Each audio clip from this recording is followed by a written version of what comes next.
Je m'appelle Daniel Digna et vous écoutez Vitamine Sud. Entrepreneur, CEO, créateur, sportif, j'ai décidé de rencontrer celles et ceux qui font bouger le Sud. Des parcours d'exception, des personnes qui ont osé, qui ont échoué, rebondi et trouvé leur manière de réussir. Vitamine Sud, c'est votre dose d'énergie pour croire en vous et vivre vos rêves ici. Bonne écoute.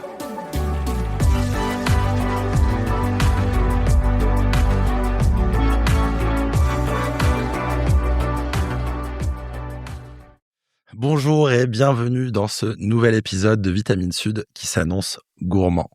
C'est un épisode qui a le parfum de la truffe noire fraîchement cavée, l'éclat de l'or vert de Provence et la douceur d'un calisson d'Aix. Aujourd'hui, on ne va pas seulement parler de business, on va parler d'art de vivre. Mon invité a passé 20 ans à diriger les marques les plus iconiques de la gourmandise mondiale, à piloter des stratégies à l'échelle planétaire et un jour, il décide de poser ses valises là où le temps s'arrête. La Provence de Jean Giono. Je vous présente Guillaume de Foucault, CEO de Maison Brémond et depuis peu, Maison de la Pistache. Pendant 18 ans, Guillaume a évolué dans la Ligue des champions de l'agroalimentaire, de General Mills à Unilever, en passant par la direction de géants comme Häagen-Dazs ou le chocolatier Godiva. Il a acquis la rigueur des multinationales et une maîtrise absolue du retail premium. Un parcours sans faute qu'il a choisi de transposer sur un tout autre terrain de jeu. Aujourd'hui, c'est au cœur du groupe Territoire de Provence, aux côtés de la figure emblématique Olivier Baussan, fondateur de l'Occitane, qui l'opère. Sa mission, réveiller une belle endormie, fondée en 1830, la maison Brémond avec ses 21 boutiques en France. Mais ne vous y trompez pas, il ne s'agit pas juste de retail.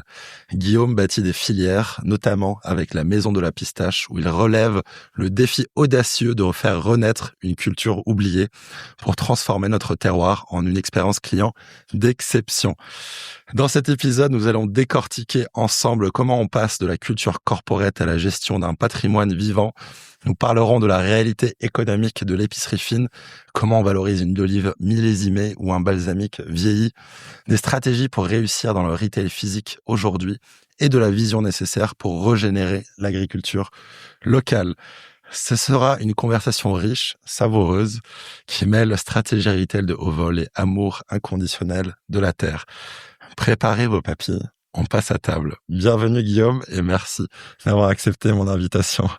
Merci Daniel et bravo pour cette introduction. Merci. Est-ce qu'elle colle à la réalité? Ah bah elle me met beaucoup de pression surtout. Mais non, elle résume bien, mais on va dérouler ça. Mais en tout cas, Ouais. Merci beaucoup pour cette invitation et merci pour cette belle introduction. Avec grand plaisir. Et du coup, pour l'anecdote, on se connaît du coup depuis 2020, 2021, je pense. 21, on s'était fait un premier déjeuner à Paris, pas loin de l'actuelle location de la Maison de la Pistache. Alors, pas loin de la nouvelle location et rue pas du Bac. loin de la boutique historique qu'on a à Paris de Maison Brémond. Ah bah voilà, parfait. C'était à Odéon d'ailleurs. À Odéon, exactement. Et donc c'était à l'époque où je lançais une marque digitale de commerce d'huile d'olive et tu m'avais donné des super conseils et donné de la force pour avancer. Donc je suis content que maintenant 5 ans après, c'est moi qui ai le droit de partager ton parcours et de le diffuser auprès de concitoyens provençaux. Alors, le rituel, Guillaume, et comme dans beaucoup de podcasts, tu le connais, est-ce que tu veux bien te présenter? Alors, c'est un exercice qui peut être toujours facile, hein, mais donc moi je m'appelle Guillaume de Foucault, je suis marié à Sophie, papa de 3 enfants qui suivent un parcours dont je suis très fier. Et ça fait effectivement plus de 20 ans que je suis dans le monde de la food. J'ai dédié en fait ma carrière professionnelle à ça parce que je suis passionné de food et tout ce qu'il y a autour. Je suis aussi un globe-trotter retail puisque j'ai orienté ma carrière aussi dans le monde du retail. Alors parfois il y a chacun sa définition du retail, mais le retail c'est, on va dire, les magasins physiques et qui est venu après le magasin virtuel, la e-boutique, et globe-trotter parce qu'effectivement je me suis pas contenté dans mon parcours à regarder que la France puisque j'ai eu l'opportunité de de rouler ma bosse un peu aussi à l'international, ce qui Ouais. m'a permis de découvrir tout ça, voilà. C'était quoi les pays où t'es allé un peu? Alors je suis allé, bon, bien évidemment, en Europe puisque, Ouais. c'est quand même à proximité. Je suis beaucoup allé en Asie et aux États-Unis, Ok, waouh. et en Asie plus pour développer effectivement, des concepts, et en fait, l'expérience. Et puis aux États-Unis, c'était, plus la structure corporate avec laquelle je travaillais, notamment, Godiva, mais qui m'a permis en fait, puisqu'après avec Unilever, j'ai eu l'occasion d'ouvrir des boutiques à New York. Ouais. Ça m'a permis en fait de me préparer, si tu veux, à comprendre cette culture-là, en fait. Et Ok. surtout voir, que, chaque culture est différente. Et dans le food, faut surtout pas imaginer que, un seul concept, peut fonctionner partout ou un seul produit fonctionner partout. J'allais te L'art de vivre, oui, Ouais. parce que ça Ok. fait résonance. Les histoires, oui, mais par contre un produit, il faut être en capacité aussi de l'adapter en fonction des Ok, cultures. intéressant. Parce que justement, on parlait souvent d'international avec mes invités. Et pour la tech, bon, avec Pierre Gobil, il dit que, enfin, transposer un produit Europe aux US, ça marche pas du tout. Là, dans la food, tu dis que voilà, l'histoire et l'expérience client, c'est quelque chose que tu peux avoir la même à Paris, à Bangkok et à New York, mais par contre, le produit en tant que tel, Bah, en ça dépend. fait, ouais, et encore une fois, ça s'applique pas que, alors, c'est beaucoup plus complexe dans l'épicerie fine, Mm. on sera peut-être amené à en reparler, mais en tout cas, que tu sois dans le chocolat, dans la pâtisserie, dans l'épicerie fine, en fait, il faut quand même comprendre les modes de culture de consommation, d'accord? Un concept, doit, on va dire une marque, protéger, son histoire et ses valeurs, et être sûr de bien le retranscrire, parce que c'est ce que les consommateurs attendent, hein. Mhm. Et de l'autre côté, il faut que en même temps, tu t'adaptes au mode de consommation de l'alimentation de chaque culture. Mm. Moi, je me rappelle je vais donner 2 exemples concrets ou même, applicables à Bremont. C'est que déjà l'exemple, une anecdote, c'est sur le chocolat Godiva. Aujourd'hui, notre perception en Europe d'un chocolatier, c'est une boutique de chocolat avec son comptoir et puis, on présente les chocolats dans une boîte et puis, on a des moments où on les offre, Mm. d'accord? Anecdote, différente, c'est que, par exemple, au Japon, le chocolat s'offre beaucoup à la période de Saint-Valentin. D'ailleurs, il y a 2 Saint-Valentin au Japon, Ah, hein. ok. Il y a la Saint-Valentin, pour les hommes, il y a la Saint-Valentin pour les femmes. Intéressant. Donc, on appelle la Saint-Valentin une White Day. Donc c'est la période la plus importante pour le chocolat, alors que c'est différent en Europe, Ok. tu vois? Et puis Différentes autre saisonnalités. anecdote, c'est que, tu peux pas ouvrir une boutique au Moyen-Orient de chocolat avec un simple comptoir, Mm. puisque en fait là-bas, ça s'offre différemment. Donc il y a une autre mode de cadeau et puis il y a une autre mode de consommation. Donc, quand j'ai voulu, repenser ou développer, Godiva au Moyen-Orient, ben il a fallu penser à un modèle café, tu Ok, vois? intéressant. Et qu'on a pu faire, et qui du coup nous a demandé de penser différemment. Et Voilà. comment tu apprends tout ça avant d'ouvrir une boutique? Enfin, Ah bah tu vas c'est sur le terrain et tu... Voilà, c'est très simple, c'est-à-dire qu'aujourd'hui, moi je conçois pas, aujourd'hui bah déjà une marque, pour moi c'est une marque qui protège ses valeurs, mais ses valeurs sont toujours en action. Hmm. D'accord? Heu et et aujourd'hui, c'est difficile de pas imaginer, le retail, bouge tout le temps. Hmm. Les générations, se suivent, ont des modes de consommation différentes et donc il faut passer du temps sur le terrain. Hmm. Il Ouais. faut regarder ce qui se passe, il faut regarder, comment évoluent les magasins, comment évoluent les modes de consommation pour, comprendre. Et puis alors c'est d'autant plus vrai quand tu vas d'un pays à un autre. Hmm. Tu vois, nous on a sur, Bremont, on a des épiceries donc, tu as cité nos magasins en France, qui sont principalement dans la région sud, hein. Ouais. Mais on a aussi un réseau de magasins en Norvège. Bon, bah, les modes de consommation Ouais. sont pas les mêmes. Donc si 15 en tu Norvège, c'est ça voilà. environ, ouais. Et si tu coûtes pas, tu vas pas sur le terrain, tu regardes Hmm. pas ou tu vas même pas, même consommer dans un restaurant ou si Hmm. tu peux même aller consommer Ouais. chez un invité ou autre, de comprendre effectivement Les comment petits ça fonctionne. rituels, les petites traditions, Et ouais. c'est en comprenant ça que du coup, tu peux aussi adapter ton offre et être pertinent. Ouais. Voilà. Il faut être pertinent. Très vrai. Voilà. Ok, incroyable. Enfin, du coup, justement, j'ai une question un peu sur ton parcours. Là, il y a déjà, et sur ton parcours, une de mes questions, c'était te demander quels étaient des moments clés, des apprentissages clés. Donc là, on a déjà eu un exemple sur le fait de devoir adapter, on va dire, une expérience selon les pays où on installe ses boutiques. Donc, on l'a dit, tu as fait 2 ans chez General Mills, en particulier sur la marque Old El Paso, 6 ans chez Häagen-Dazs, 7 ans chez Godiva, 3 ans chez Unilever. Tu as passé 18 années donc à la direction de ces champions.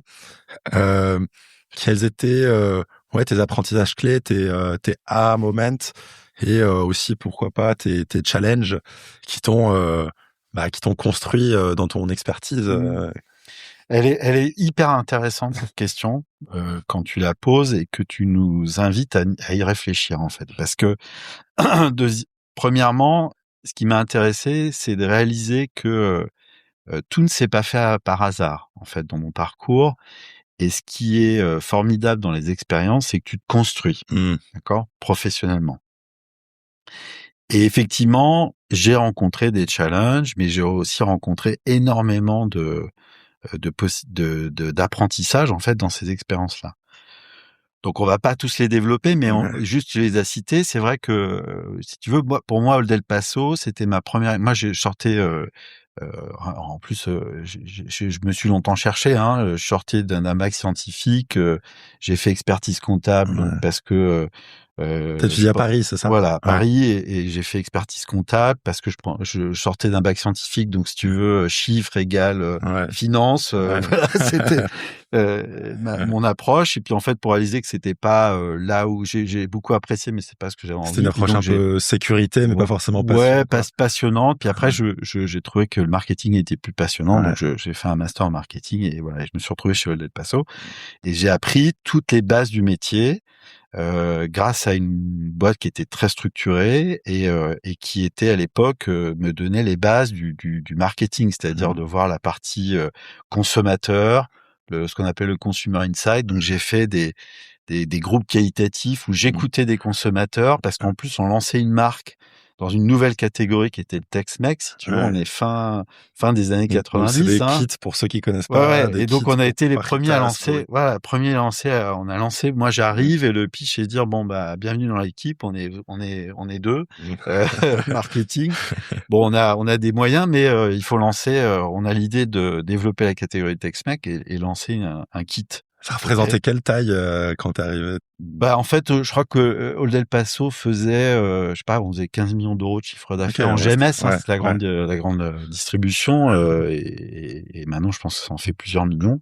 Et puis je le vois partout, donc ça me fait beaucoup sourire d'ailleurs quand je le vois dans les cuisines de copains ou d'amis. Et donc ça m'a appris énormément les bases de pour bien réussir, il faut comprendre, si tu veux, je revenais à ce que je te disais tout à l'heure, mais comprendre le consommateur. Donc on a fait des groupes consommateurs, on a écouté, on a fait du quanti, puis on a testé des packaging, ça marchait pas, puis on a fait aussi de la promotion des ventes. Voilà. Donc j'ai énormément appris, ça m'a, on va dire, apporté énormément de base sur cette notion de et le consommateur reste au centre quand même. Peu importe le circuit de distribution, le consommateur reste. Tout se base là-dessus. Voilà. Et puis après, si tu veux, Häagen-Dazs, c'était génial parce que là, moi, j'ai fait le choix de partir plus dans l'univers du coup du retail, de la restauration, d'être encore plus proche du consommateur. Donc là, il fait pas de cadeaux, donc tu t'as pas de filet, donc tu lances des choses et puis tu vas le savoir tout de suite si ça marche ou pas.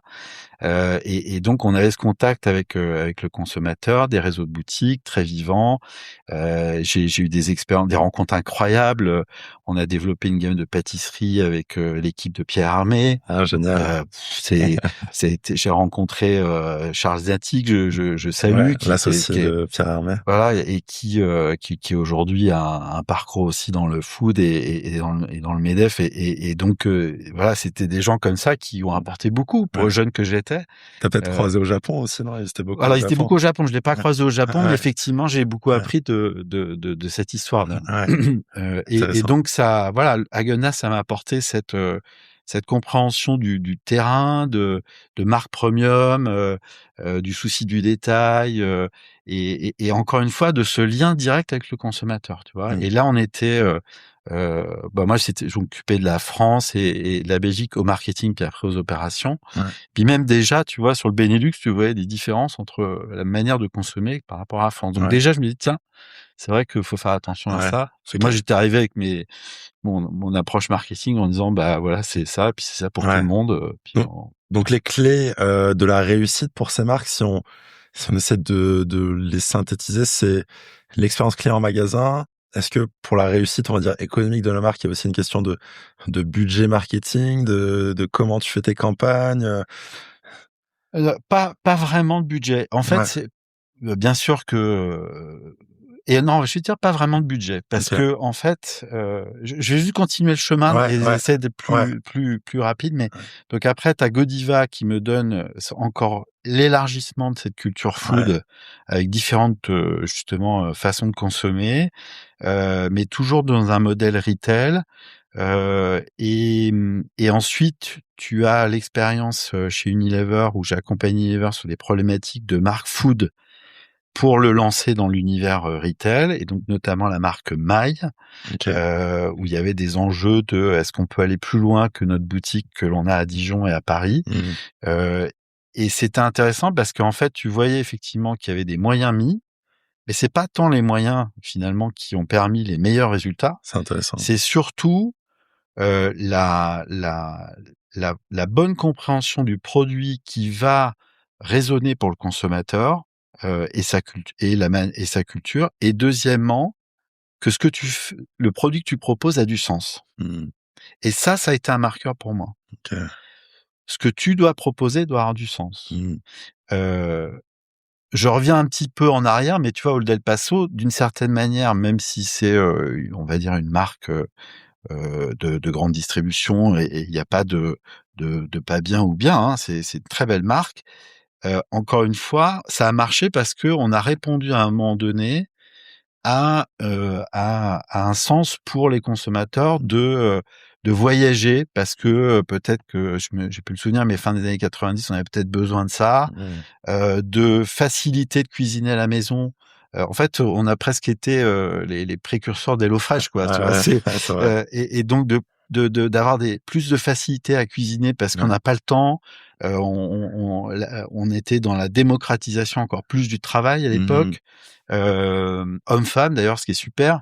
Et donc du coup, on répondait à quelque Ouais. chose, et donc il faut avoir du sens aussi dans le produit que tu proposes, quoi. C'est vrai que, enfin, pour l'anecdote, enfin, quand j'étais petit, enfin, dans ma jeunesse, ma mère, elle faisait, 1 fois par semaine, un rôle de passo, les fajitas, et il y a aussi, tu as parlé de facilité de cuisiner, il y a aussi un peu le partage parce que, bah, d'autres plats, ils arrivent sur ton assiette, tu manges. Là, Mmh. il y a plein de petites assiettes, Oui, avec, les tomates, le fromage, la guacamole, et il faut se faire ses fajitas. Il y a un peu un côté, atelier, quoi, ouais, ouais. do it Do it yourself, et yourself, c'est vrai que ça cochait pas convivialité. mal de cases, ouais. Ouais, ouais, franchement, très sympa.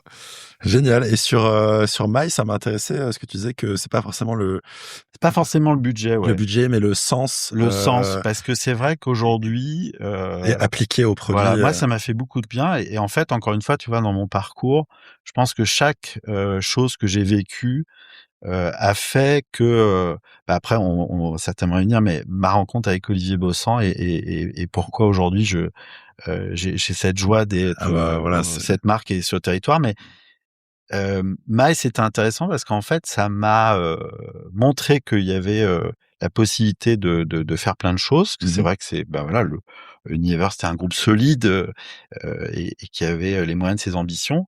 Mais de l'autre côté, Maïs, il y avait aussi une histoire. Mmh. Il y a une histoire, il y a un territoire, et on a valorisé tout ça, en fait, avant tout. Et en fait, quand tu expliquais aux équipes magasins, comment c'était fabriqué, d'où ça venait, on parlait même déjà de réintroduction, en fait, des graines de moutarde, en Mmh. fait, enfin de la culture de la plante moutarde, pas la récolte, c'est les graines, en Bourgogne, qui Mmh. avait disparu. Moi, enfin, je trouvais ça incroyable de dire, mon métier, c'est certes d'ouvrir des magasins, certes de faire des belles expériences en magasin, mais en même temps, il y a cette notion de sens, de OK. faire quelque chose qui a du sens et de voir que quand les équipes en parlaient, bah, en fait, il y a une fierté pour eux et le consommateur, il y avait une résonance incroyable, quoi. OK, incroyable. Donc la fameuse moutarde maille à l'ancienne, on voit les graines noires dans la Alors, moutarde. ça vient pas de Bourgogne, Ouais. en partie, Mais petit à mais petit. c'est vous qui avez réintroduit Et Unilever ouais, avait avant ouais, que je les ouais, rejoigne. ouais, Enfin, moi, j'y ouais, suis pour rien, hein. ouais, OK. Mais J'ai c'est ça qui a écouté, marché. mais Ouais. c'est effectivement, ça a fait partie Mmh. pour eux de dire bon, bah, 80% de la production de graines de moutarde provient du Canada, Mmh mh. dans le monde, et ça serait peut-être bien quand même d'aider à la réintroduction Ouais, de la plante en Bourgogne.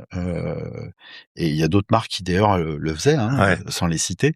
Et donc, mais pour moi, ça a fait résonance. ouais. Tu vois, ça a fait OK. résonance. Intéressant. Génial et du coup on parlait de sens et Mmh. que tout a fait sens avec ton aventure d'après. Oui. Donc quand c'est une startup, j'aime bien demander la genèse. Là, moi, j'aimerais bien comprendre la genèse de ta rencontre avec Olivier Bossan. Donc, passé ces 18 ans chez toutes les marques qu'on a Oui. citées, bah, quel est le moment, le coup de fil, Ouais, la mise en relation qui a fait que tu as pris un nouveau chemin ouais, c'est, si, merci de poser cette question parce que, j'ai pas trop l'occasion de raconter cette, histoire. Mais en même temps, en fait, il y a une partie de moi qui dit, soit la vie n'est pas un hasard ou soit la vie est des bons hasards. Mais Mmh. pour la faire très courte, la petite histoire, mais elle va te paraître dingue. Donc, on est toujours chez Maille, d'accord? Et donc, moi, j'ai un défi, c'est que, on me dit, on voudrait ouvrir des boutiques Maille à l'international parce que c'est d'une certaine manière un outil marketing aussi pour la marque, et c'est une autre manière d'investir dans le marketing, ce qui est vrai. C'est-à-dire Mmh. que tu peux investir dans les campagnes de pub ou tu peux Mmh. investir dans les boutiques. Ouais. Là, l'idée, c'est d'ouvrir des boutiques par expérience, etc. Et de l'autre côté, le deuxième challenge, c'est de dire, bah, si en même temps, tu peux faire en sorte que ces boutiques marchent et soient rentables, ça serait bien. Et donc, je Idéalement. leur expliquais, bah, voilà, il y a un super concept, c'est les moutardes à la pompe, qui avait été pas inventé, qui avait été fait par une équipe avant moi, hein, donc OK. qui La était pompe vraiment à génial. farine, Non, non, ouais, c'est-à-dire que dans les le boutiques Maille, mécanisme. c'était un mécanisme de OK. comme les bières, mais sauf qu'on sert la moutarde dans des pompes, dans un pot en grès C'est qui est marrant. fabriqué en Bourgogne, par les ateliers d'Igoin. Et donc je leur dis: «Bah, OK», donc on développe aussi beaucoup l'expérience de ça. Et puis de l'autre côté, je leur dis: «Il faut aussi que nos magasins, de mailles se transforment en épicerie fine». Bah, pour que, bah, on puisse, augmenter le panier moyen, Mmh. et puis travailler toute l'année. OK. D'accord? Et donc moi ce qui était génial chez, Unilever, c'est qu'ils m'avaient, recruté et ils m'avaient mis à disposition une petite équipe. Donc on était vraiment des intrapreneurs. J'aime bien ce terme, intrapreneur, Mmh. parce que je rends gloire aux entrepreneurs. Nous, on était des intrapreneurs Ouais. quand même, mais avec une toute petite équipe, avec beaucoup de liberté de pouvoir entreprendre. Et donc, c'était dans cette petite équipe, je me rappelle, je leur dis: «Bah, voilà, je vous donne tous 50 € et on va tous dans Paris et chacun achète des produits d'épicerie fine qui devrait avoir sa place dans une boutique Maille». Voilà. Marrant. Donc on fait cet exercice et voilà. Et puis on est, on regroupe tous les produits. Et puis, moi je vais dans une boutique, la boutique Brémond, qui se trouvait, dans le Marais. Je suis subjugué par, cette boutique, l'offre, je savais même pas à l'époque que c'était Olivier Bossan qui était derrière Ah, ça, hein. c'était déjà repris à l'époque, ouais. Ouais, ouais. OK. Et donc, je vois ça et moi j'achète 2-3 produits, je présente à l'équipe, je dis: «Moi voilà, ces produits-là, il faut qu'ils soient», et donc on prend contact. Donc on fait un premier test et dit, on se met d'accord avec l'équipe, avec mon équipe en disant: «On sélectionne 10 produits. Dans les 10 produits, tu as les 2 produits Brémond». On contacte Brémond et on dit: «On voudrait passer commande, de produits», Ouais, de ils nous X disent: «Bah, pas de quantité, problème». ouais. On avait acheté un sel, et puis, une huile d'olive. OK. Et puis donc on les met en rayon et puis ça marche très bien. Et Mmh. en fait, quelques mois après, j'ai un ami que je salue qui est Jérôme Forest, qui était à l'époque, patron de Comtesse du Barry, Ouais. qui m'appelle et qui me dit: «Écoute, je sais qu'Olivier Bossan, recherche, un dirigeant pour, l'aider à relancer, une belle endormie, Ouais. qui s'appelle Brémond». Et je lui dis: D'accord. «C'est incroyable», parce que je lui raconte cette histoire que je Ouais. viens de te raconter. Et il me donne les coordonnées. Donc, bah, j'envoie un email à Olivier Bossan, et à son bras droit. Et puis il me dit, bah, je suis en fin de processus, mais je, je Pourquoi veux pas? votre parcours, ça m'intéresserait de vous rencontrer. Mmh. Voilà, et je devais aller au MAPIC à Cannes. Et je dis, bah, ça tombe bien, je dois aller à Cannes, donc C'est un salon, c'est un salon, c'est le salon dédié du retail, OK, OK. qui est à Cannes en novembre. Et Ouais. donc on est on est au mois de novembre, et donc je m'arrête à Aix plutôt Mmh. qu'à Cannes, et je rencontre Olivier Bossan, qui pour moi était pas un gourou du retail, mais ça l'était, parce que c'était le fondateur de l'Occitane en Provence, fondateur de la Olivier Co. Je lui ai encore dit, moi, il y a récemment, une anecdote en disant, tu sais, moi, j'étais rue Mouffetard, fin des années 90, et je vois cette boutique dédiée à l'huile d'olive. Mmh. J'étais subjugué. J'étais en plus dans l'effervescence du marketing, moi, si tu Mmh. veux. Donc, et je dis, c'est incroyable. Et je pense que ça a d'ailleurs beaucoup motivé pour moi d'aller Mmh. dans l'univers du retail. Et donc on se rencontre, on partage, il m'explique le challenge qu'il a avec cette marque. Et puis bah, en fait, je pense que c'était un alignement des planètes, ou des étoiles, c'est ce qu'on J'allais s'est dire dit là, après. Et puis bah, en janvier, je les rejoins. waouh, OK, Voilà. donc c'est fou, c'est Ouais, c'est pour comme ça si que tu te c'était dis. genre prémédité un peu Ouais, c'est par pour ça que c'est l'univers, gênant, parce que tu sais pas te dire si, encore une fois, pour moi, faut toujours faire confiance à la vie, Mmh. faut toujours faire confiance à son intuition. Heu et heu et puis, bah, voilà, c'est comme ça. Mais Ouais, il y a peut-être toujours parfois des doutes en se disant: «Mais est-ce que c'était écrit ou pas?» ouais. Mais en tout cas, ça s'est passé comme ça.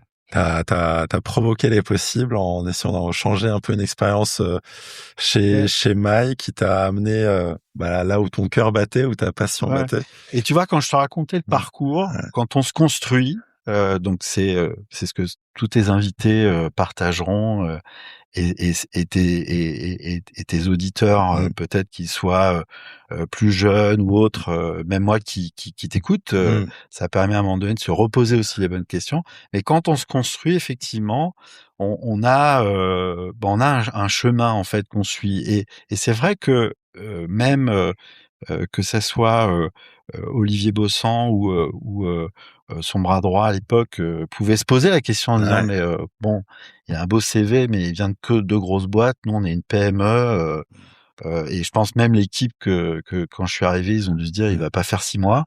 Ouais. En fait, ils pouvaient pas savoir, mais c'est Mmh. que moi, ça faisait déjà un certain temps que chaque expérience me disait: «En fait, je vais à la recherche de la quête de sens. Mmh. Je veux être encore plus proche du consommateur, encore plus proche du producteur, des filières et de cette notion de sens». Ouais. Quand tu partages ce parcours, tu te dis: «Bah, en fait, oui, d'accord, Ouais. je comprends». Et voilà, et je l'ai C'est génial. rejoint janvier 2018, et tu vois, Ouais. on C'est a fait un beau chemin depuis. c'est vrai que je pense qu'un fil rouge de pas mal de personnes qui réalisent, leurs rêves, en tout cas ce qui les anime, c'est la quête de sens, ouais, Oui. qui est un long chemin, mais un chemin C'est passionnant. un long chemin, et comme tu dis, c'est passionnant. Et il faut garder toujours espoir, Mmh. parce qu'il y a forcément des moments down, des moments hauts, Mmh. positifs, mais faut garder son chemin, et surtout bien se connaître, Ouais, ouais, ou demander à son entourage de s'aider à bien se connaître. ouais. Et justement, se connaître, le moment où tu, donc fais cet, échange avec Olivier Bossan pour, devenir dirigeant de Maison Bremont, tu eu aucune hésitation? Quel, qu'est-ce que tu t'imaginais avant, de faire le job et qu'est-ce que c'était après? Voilà, quelle était un peu les coulisses de ta réflexion, à ce moment-là? Bah, il y a toujours une part de doute, Mmh. hein, dans les choix qu'on fait. Ouais. La vie, c'est quand même fait de paris, hein, donc il y a toujours une part de doute. Mais moi, là où j'avais pas de doute, c'est que, en fait, ce que j'ai exprimé juste avant. Deuxièmement, la philosophie d'Olivier Bossan, je l'avais quand même Ouais. lue, entendue, parce que Ouais. j'avais des amis, des collègues que j'ai toujours, avec qui on avait fait nos classes chez Häagen-Dazs, et qui Mmh. étaient partis bosser chez L'Occitane. Ouais. Donc la philosophie, la vision d'Olivier, heu et tout ça, si tu veux, a fait que, en fait, pour moi, ça cochait toutes les cases de ce que devait être mon nouveau challenge, passé 40 ans. Ouais. OK, Tu vois? génial. Donc c'est un no-brainer, on peut dire. Voilà, c'était un no-brainer Ouais. et donc voilà, ça cochait toutes les Ouais. cases. Après, il y avait Ouais. une part d'inconnu, si tu veux, auquel, les magasins, ça m'était pas inconnu, Ouais. en plus, je suis arrivé, il y avait, un bureau, qui était à Hong Kong, Ouais. il y OK. avait des enjeux, peut-être on y reviendra, mais Justement, ouais, j'ai une question, si on ouais. peut rentrer dedans tout de suite, c'était, de faire un peu une photo avant-après, quoi. Enfin, quand t'es arrivé, Maison Brémond ressemblait à quoi? Combien de boutiques? Est-ce que c'était les mêmes produits Mmh. qu'aujourd'hui? Et quelle est la mission, le challenge principal, que t'as donné, Ouais. Olivier? Bah, en fait, ce qui était chouette, c'est que ils m'ont pas menti. C'est-à-dire D'accord. que dès le départ, ils m'ont dit: «Bah, voilà, voilà ce que l'on a, voilà ce qu'il faut faire. Enfin, voilà ce que l'on a et voilà ce qu'on aimerait faire Mmh. plutôt».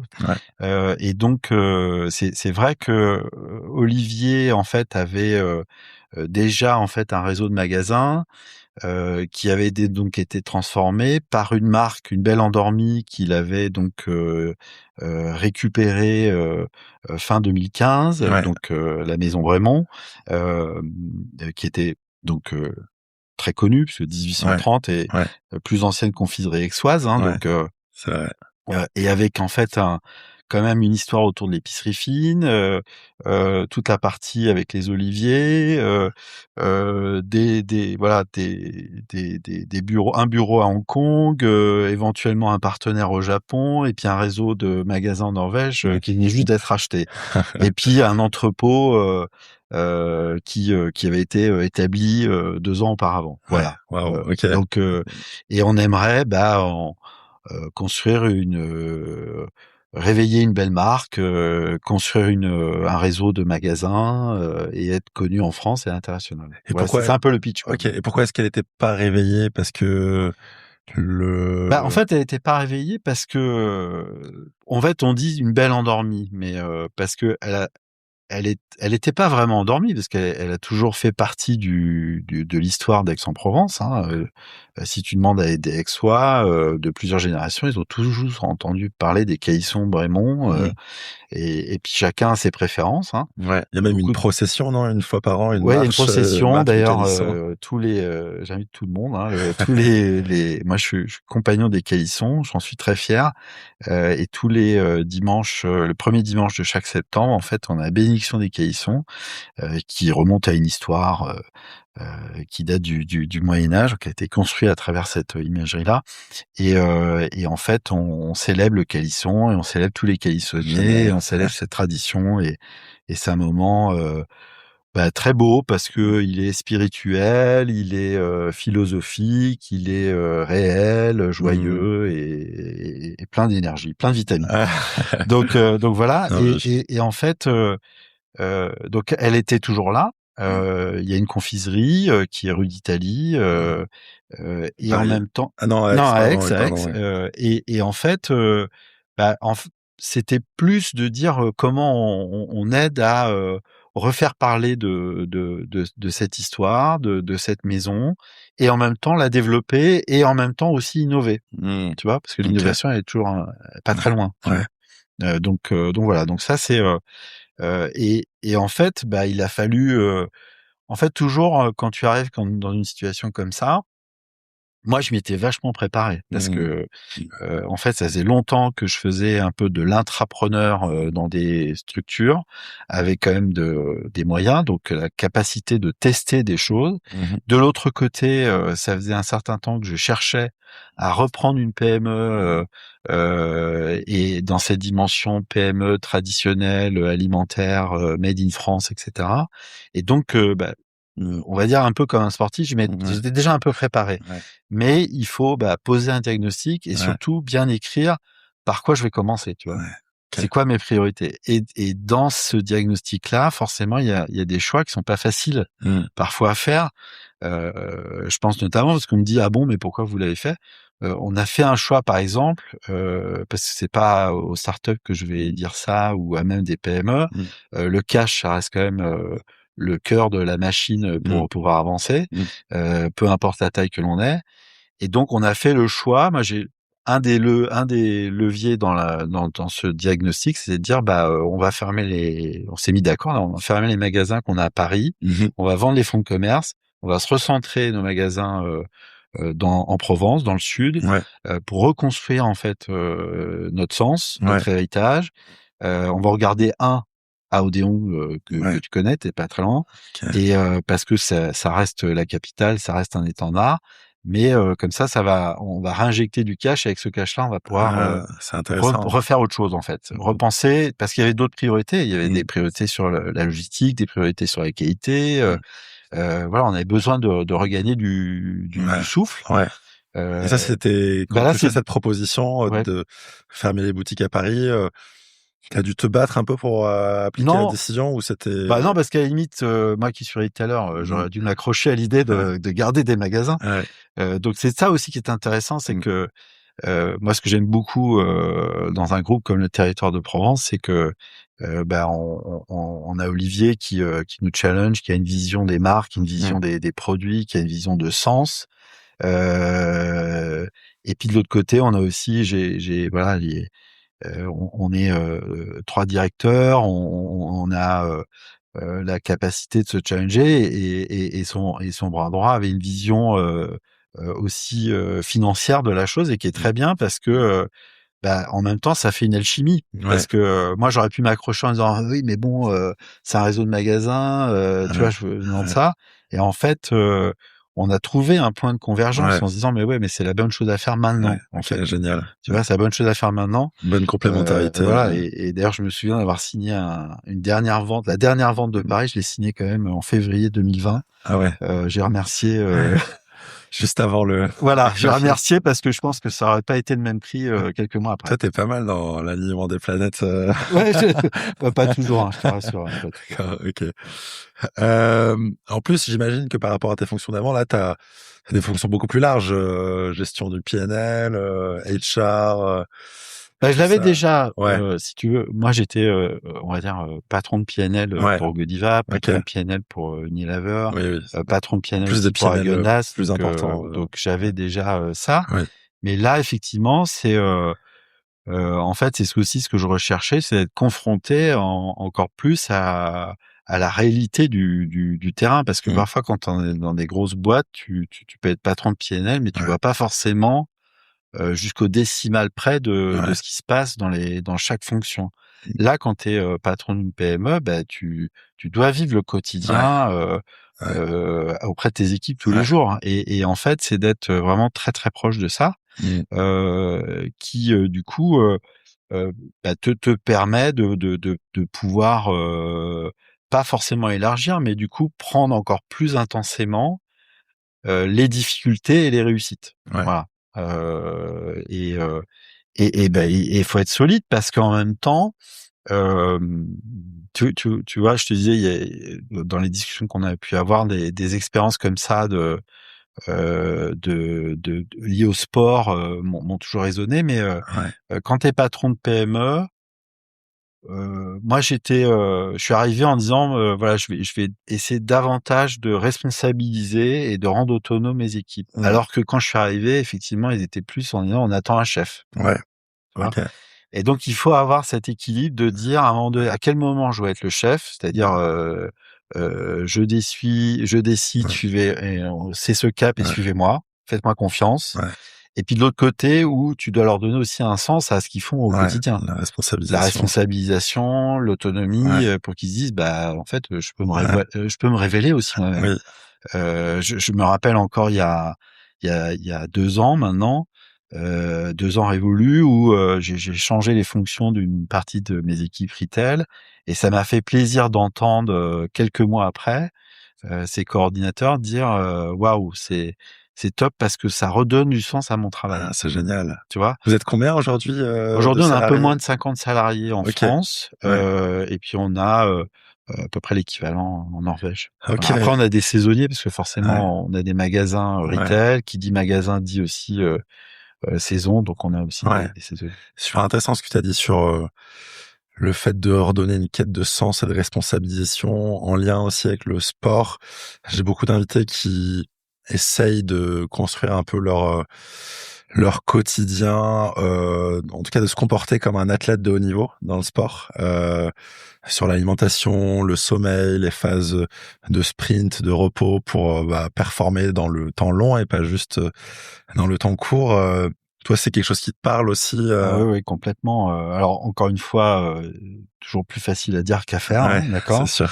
On a tous chacun un agenda professionnel et aussi privé, mais en tout cas, c'est hyper important. Et moi, dans mon parcours professionnel, j'ai eu beaucoup de chance d'être confronté à des expériences comme ça. J'ai été confronté à rencontrer la Fédération française d'athlétisme pendant 1 an en étant formé à la préparation mentale.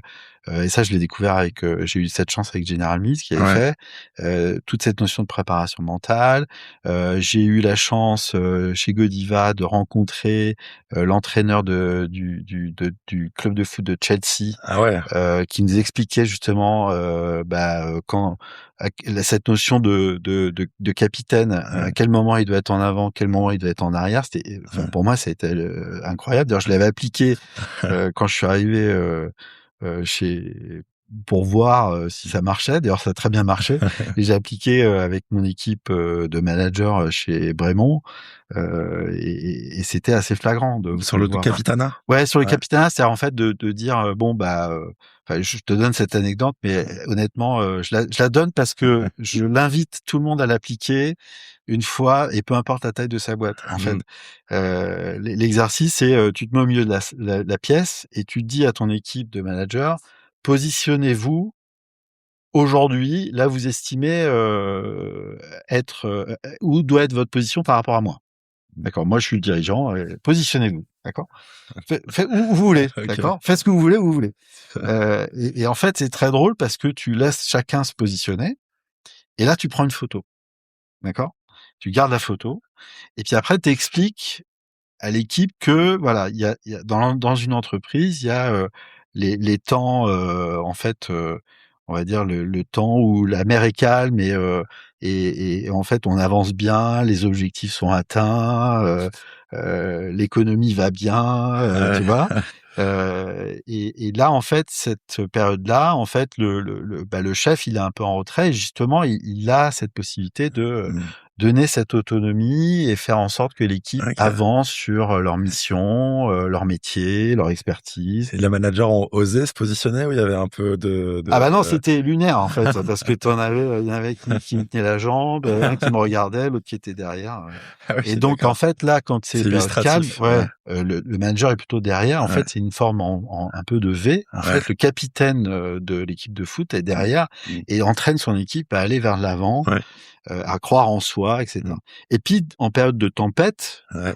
c'est normal que les gens aient des doutes, c'est normal que les gens ont peur. Mmh. On a découvert ça, hein, avec la période Ouais. sanitaire, hein, Mmh. tous.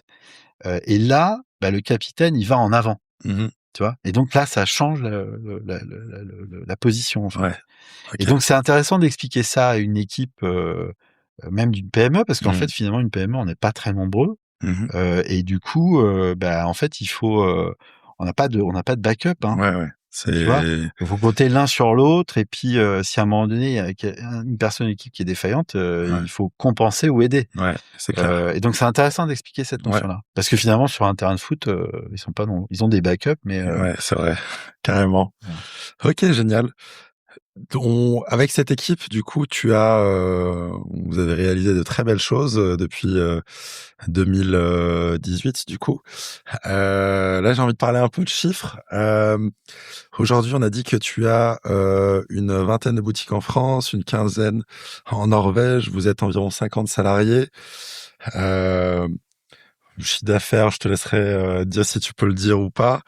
Euh, Moi, j'ai envie de me concentrer vraiment sur le business de l'épicerie fine. Si on prend un exemple à Aix, euh, comment ça se comment ça se passe si 6 mois, par exemple, aujourd'hui, j'ai envie d'ouvrir une boutique. Toi, avec tes réflexes et tes années d'expérience, qu'est-ce que tu regardes pour Ouvrir une boutique, est-ce que c'est, l'emplacement? Est-ce que, c'est, qui sont les consommateurs dans ce quartier? Qu'est-ce qu'ils ont besoin? Enfin, si tu devais, la maison de la pistache, où tu lances des boutiques en ce moment est un bon exemple, quel est un peu ton playbook, ton manuel de bataille, pour ouvrir une boutique? Pour une boutique. Donc ça, c'est la question, parce qu'au début, Oui, j'ai pardon, il y avait plusieurs les questions, chiffres, mais en fait, sur Maison Vraiment, ouais, mais exactement. donc, ouais, ouais. Donc, bon, déjà, merci de rappeler ça, parce que c'est vrai qu'on a fait un très beau parcours depuis 2018. On a fait, en fait, on a quasiment doublé le chiffre d'affaires quand on regarde comme ça en 6-7 ans. Et on a fait Doublé, waouh! OK. on a fait pourtant des sacrifices, mais la chose est que effectivement, chacun y a contribué, et franchement, je rends grâce, et je remercie mon équipe, parce qu'on n'a pas toujours eu des moments faciles, des moments de doute, et en fait, on a tenu, on a réalisé ces objectifs, qui étaient en plus de développer la notoriété d'une marque. Mmh. Parce que Maison Bremont était pas connue du grand public, et en fait, Ouais. moi, je considère qu'on est qu'au tout début encore, hein. Mmh. OK. Aujourd'hui, moi, je suis assez fier, parce que, bah, on a une agence de presse à Paris qui, bah, nous sollicite de plus en plus. On voit que les produits Bremont sont dans les magazines, à côté d'autres marques qui ont plus d'historique que nous au Mmh. niveau business, hein. Ouais, Donc ça veut dire que, bah, là maintenant, on est un marqueur, ouais. on est un marqueur. Vous avez fait comment? Bah, en fait, on fait comment? On fait ça, bah, déjà, on va dire les magasins, forcément ça aide beaucoup plus. On s'est aussi développé dans des réseaux de revente, Mmh. soit structurés, comme Nature et Découverte, Ouais. par exemple. On est aussi chez Du Bruit dans la cuisine, Mmh. et on est aussi des revendeurs indépendants qui s'investissent beaucoup, et dans les marques. Mmh. Donc ça, c'est une chose, Mmh. je tenais à le souligner. Ouais, Deuxièmement, avant ta question sur le playbook retail, tu as dit ouais. effectivement l'épicerie fine. En fait, c'est ça qui est intéressant aussi dans la vision d'Olivier, c'est qu'il a toujours construit aussi à travers une intuition réfléchie. C'est-à-dire que je pense que Olivier a vu très vite cette notion d'importance de maison. Mmh. Heu, donc d'ailleurs, c'est pour ça qu'on s'appelle la société s'appelle la Maison Bremont, Mmh. d'accord? On a une enseigne qui s'appelle Bremont Fils, Ouais. parce que, c'est pas 2 marques, hein. C'est-à-dire Mmh. que Bremont Fils, c'est l'enseigne, et ça permet justement de rappeler la notion d'héritage et de transmission, OK. d'accord? Heu et en même temps, l avant, c'était un expert qui a construit, en fait, une offre autour de l'huile d'olive. La Maison Bremont, le fil conducteur, c'est l'huile d'olive, mais on reste une épicerie fine, et c'est OK. vrai que, et même à l'époque, tu vois, je t'ai cité Maille, Maille, c'était de 2015 à 2018. On avait cette réflexion, j'avais moi cette réflexion avec eux, de dire, «Il y a quelque chose qui se passe, il y a quelque Mmh. chose qui est en train de se passer, c'est que les gens sont en train de remettre en question le modèle grande distribution». Mmh. En se disant, bah, en fait, soit je paye pas cher pour des choses du quotidien, mais j'ai envie de payer, des choses plus chères pour quelque chose qui, a vraiment une qualité, ou en tout Mmh. cas je sais d'où ça vient, comment c'est fait, et cetera. Mmh. Et du coup, l'épicerie fine dedans a un rôle majeur, et donc il y Mmh. a quelque chose qui était en train de se passer. Pareil, je pense que le nombre d'épiceries fines en France a plus que doublé sur les 5 dernières années. C'est un marché qui se pèse en milliards. Mmh. Il y a des indépendants, qui font un travail remarquable, partout dans toutes les villes de France, Mmh. et moi je les salue, parce Ouais. que, bah, grâce à eux, en fait, ils proposent de belles choses, mais en même temps, ils créent du lien social. Ça, Mmh. c'est important Le aussi. lien social, Le ouais. lien social, c'est quand même une des Mmh. missions premières du retail et du commerçant, Ouais. et donc en fait, on a un phénomène effectivement qui est avec nous, sur l'épicerie fine, et d'ailleurs, il y a même un salon qui est dédié, à l'épicerie fine qui s'appelle Les Épicures, qui est Ah oui, une fois par an. il y a des Et au mois de des mars, médailles d'ailleurs, aussi voilà. attribuées. Il y Ouais. a des médailles attribuées, on attribue au concept, aux produits, Mm. et franchement, c'est Et, génial. et c'est vrai ce que tu dis, enfin sur le lien social. Enfin moi qui ai fait du e-commerce, c'était très frustrant de pas avoir le consommateur Oui. en face et de pouvoir lui expliquer, devoir faire des publicités pour attirer son attention et enfin pouvoir lui parler. Ça c'est la grande. Alors Ah, ouais, c'est un défi, mais en même temps, je trouve qu'il y a des marques c'est là où tu vois d'ailleurs dans le retail, il faut toujours être curieux, être sur le terrain, écouter ce qui se passe ailleurs. Moi, j'ai été bluffé de voir que tu avais des marques qui avaient lancé des groupes WhatsApp avec leurs ouais, consommateurs, ouais, alors que ouais, c'est que des marques qui étaient dans le e-commerce, oui, oui. qui avaient pas de Ouais, retail physique. ouais, Et ça, je dis waouh, c'est vachement malin parce qu'en fait, c'est une manière détournée de pouvoir encore une fois être encore plus proche. Tu sais, cette ouais, notion que je te dis depuis le début, ouais, il faut être si tu aimes ta marque et que tu veux vivre ta marque, il faut être proche du ouais. consommateur. C'est sûr. Et donc je trouvais ça très malin et c'est vrai que bon, nous quand on a les magasins physiques, bah, du coup, on a des équipes qui sont, en face et qui Mm. sont quotidiens avec le consommateur, Mm. et donc sur l'épicerie, il y a ça et donc bah, ensuite je viens à ta question, ta dernière question, Sur qui le- était, ouais, sur le playbook. Bah, ouais, effectivement, on a tous appris dans ouais, les manuels, ouais. heu et moi je te l'ai amené dans mon sac à dos. Il y a un autre Ouais, bouquin, je te c'est vrai. montrerai tout à l'heure. Mais on a Génial. tous appelé dans nos manuels que, location. Ouais, Alors c'est c'est en ça. anglais, ouais, malheureusement, mais parce que c'est vrai qu'on va dire la culture du retail, elle est quand même, très forte dans les pays anglo-saxons, Mm. hein, autant en France, on a le sens du détail, de la qualité et du food, Mm. d'accord? Mais c'est vrai que dans ma carrière, j'ai été souvent plus bluffé de ce que j'ai pu voir dans les pays anglo-saxons au niveau du concept retail. Ok, D'accord. intéressant. À part Olivier Bossan, on va dire Ah, peut-être sur l'Occitane et Olivier Co, ouais, mais à l'époque. Et donc, si tu veux, c'est vrai que la notion d'emplacement est très importante. Sauf qu'aujourd'hui, bah, les codes sont plus du tout les mêmes parce que en fait, tu veux dire les fort prix? heureusement, avant tu avais des quartiers, des centres commerciaux, qui étaient un peu ça la règle en fait, hein. Mm. Sauf que maintenant ça a changé. Puis alors je vais te dire, post-Covid, ça a totalement changé, Ouais, hein. Moi par exemple, aujourd'hui, tu peux plus raisonner en disant, «Je vais à Paris». Tu dis, «Je développe dans des arrondissements à Paris». ouais. Parce qu'en fait, les villes se sont ghettoisées. Il y a eu des phénomènes aussi, sociétals importants de changement, de mobilité, heu, plus de places de parking, plus de vélos, plus de lieux piétons, enfin bref, Mm. tous les codes ont changé. Ouais, Donc aujourd'hui, quand tu veux ouvrir des magasins, bah, tu encore une fois, on revient à cette notion de terrain, tu peux pas faire du développement sur le terrain. Moi, je viens d'une école où on avait un petit appareil pour compter le nombre ouais. De personnes qui de rentrent dans personnes une qui passent boutique. devant ta boutique. Ouais. Passer devant. Je l'avais fait devant Olivier Co, ça, pour, C'est vrai? ouais. Donc tu vois, il faut faire ça, tu vois?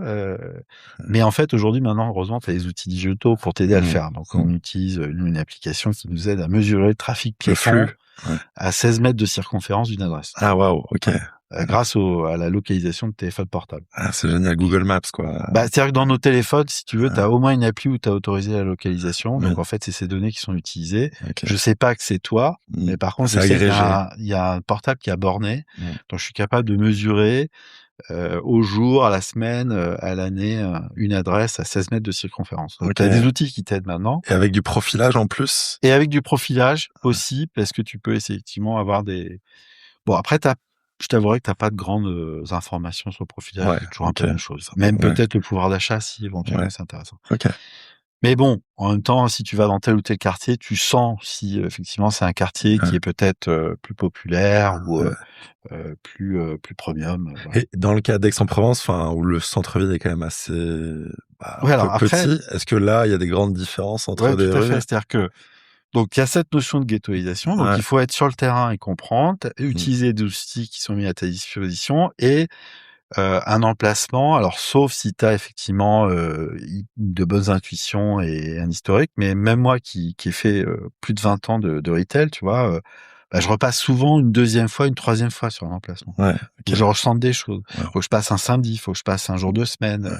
Faut ressentir quelque chose. Tu vois, c'est comme on revient toujours à cette notion de sport. Je pense qu'un sportif, il va faire quand même une première fois le parcours en libre pour ressentir quelque chose. Tu vois, là c'est pareil en fait. Okay. Donc faut ressentir quelque chose, utiliser la data, questionner, d'accord. Et puis effectivement après tu as différents formats. Alors on va dire même X, ça se complique. Ouais. Okay. Ça se complique davantage parce que c'est plus petit. Ouais. Du coup, tu te dis, c'est vrai que nous, on a eu cette question-là parce que, en fait, on a déjà beaucoup de boutiques avec ça. On a 2 boutiques vraiment, on a une autre boutique du groupe, enfin 2 autres. Et puis, on se dit bon bah Maison de la Pistache, il faut forcément on ouvre à Aix-en-Provence. Ouais. C'est quand même ça a été la capitale historique, en fait, le carrefour des épices en Europe depuis des années, des décennies. Et puis avec la réintroduction de la pistache en Provence, forcément, Aix, ça fait sens. Donc, mais où du coup, tu vois, donc c'est pas facile. Et là, il faut te dire, est-ce qu'il y a un endroit que j'ai pas encore exploité et qui peut faire ça? Donc, ok. Donc ça. Et tu trouves jamais ton emplacement parfait. Moi, je me souviens, j'ai un ami qui a dans le métier a été presque dédié que au développement retail. Et il m'a dit une chose une fois et je l'ai retenu parce qu'il a vraiment raison. Il dit, tu sais, quand tu ouvres 10 magasins, t'en as 4 qui vont marcher, 4 qui vont être moyens et 2 qui vont être ratés. Okay. Et il faut accepter que ça rate. Que c'est comme ça, ouais. C'est pas une chance exacte. Hein. Ouais, ok. D'accord. Tu peux avoir la data, tu peux y aller. Pas se louper sur la première, du coup. Alors, faut pas se louper sur la première. Et encore, j'ai envie de te dire, si, parce que finalement, si tu ouvres une première boutique, en fait, si. Nous, la première boutique d'Aix-en-Provence, on a appris des choses. D'ailleurs, on va la faire évoluer. Elle nous a aidé à mieux faire la deuxième, à encore mieux faire la troisième. Donc, si, au contraire. Ouais. Non, moi, je crois beaucoup, moi, à la notion rater, faire des erreurs. Oui. C'est une bonne chose, hein. Très formateur. C'est hyper formateur. Ouais, au contraire, faut passer par là. Par contre, c'est une erreur de pas apprendre de son erreur. C'est-à-dire de pas se dire, bon, alors, du coup, qu'est-ce que j'ai appris? Tu vois? Et parfois, quand t'as même les équipes qui disent, ouais, je suis désolé, j'ai fait une erreur. Et je dis, mais c'est pas grave. Mais qu'est-ce que t'as appris, par contre? C'est vrai. Et donc, le retail, c'est ça aussi, hein. C'est, il faut passer par là. Et justement, en termes de choix d'emplacement, c'est le cas de Maison Brémond et pas mal d'autres marques premium. Enfin, vous avez une boutique à Aix, mais pas à Marseille. Est-ce que... Alors, c'est pas vrai pour Brémond, parce qu'on a ouvert à Marseille. Ah oui, vous avez ouvert à Marseille. On est rue d'Avsault. Ok, j'irai alors maintenant. Mais c'est intéressant parce que tu vois, si tu as une vision hélicoptère du retail en disant, voilà, je veux ouvrir dans toutes les villes de France.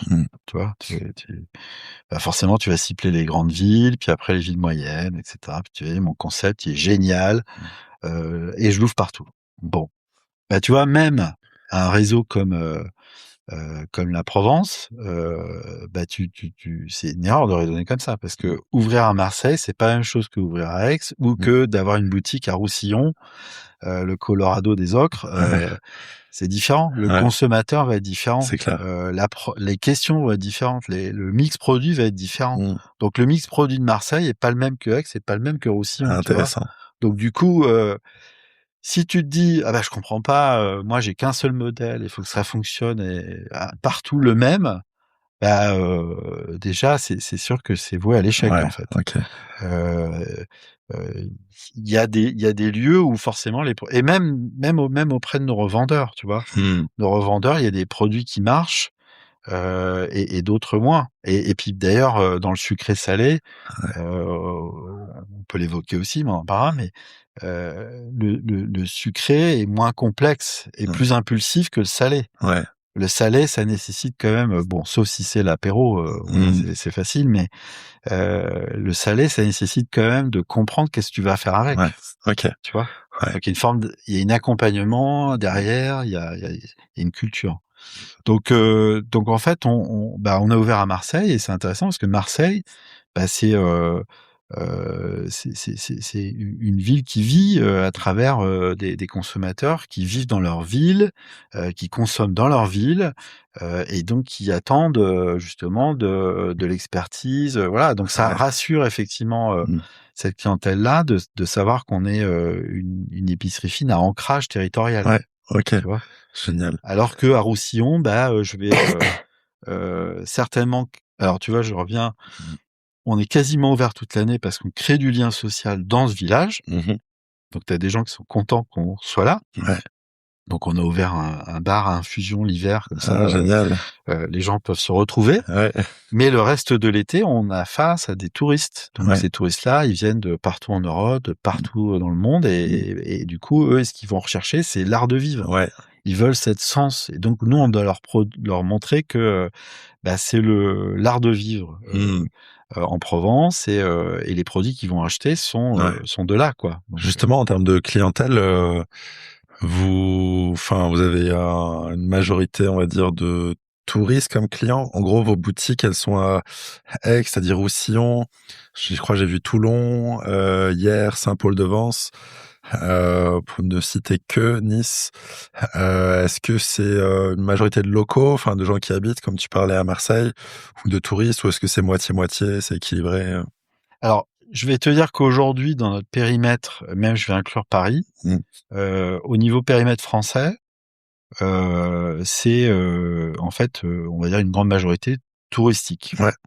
Attention, quand on dit touriste, ça peut être touriste français, européen et international. Touriste ne veut pas dire forcément que l'international. Ouais. D'accord. Donc c'est majoritairement des touristes. D'accord. Okay. Par contre, dans le déroulé qu'on a fait depuis maintenant 7 ans, on a en fait pu ouvrir des boutiques. Donc j'ai cité Marseille, mais je pourrais te citer ça en Provence, où en fait ou même Paris, on gagne d'ailleurs des Parisiens. On s'adresse à une clientèle locale aussi, tu vois. Trop bien.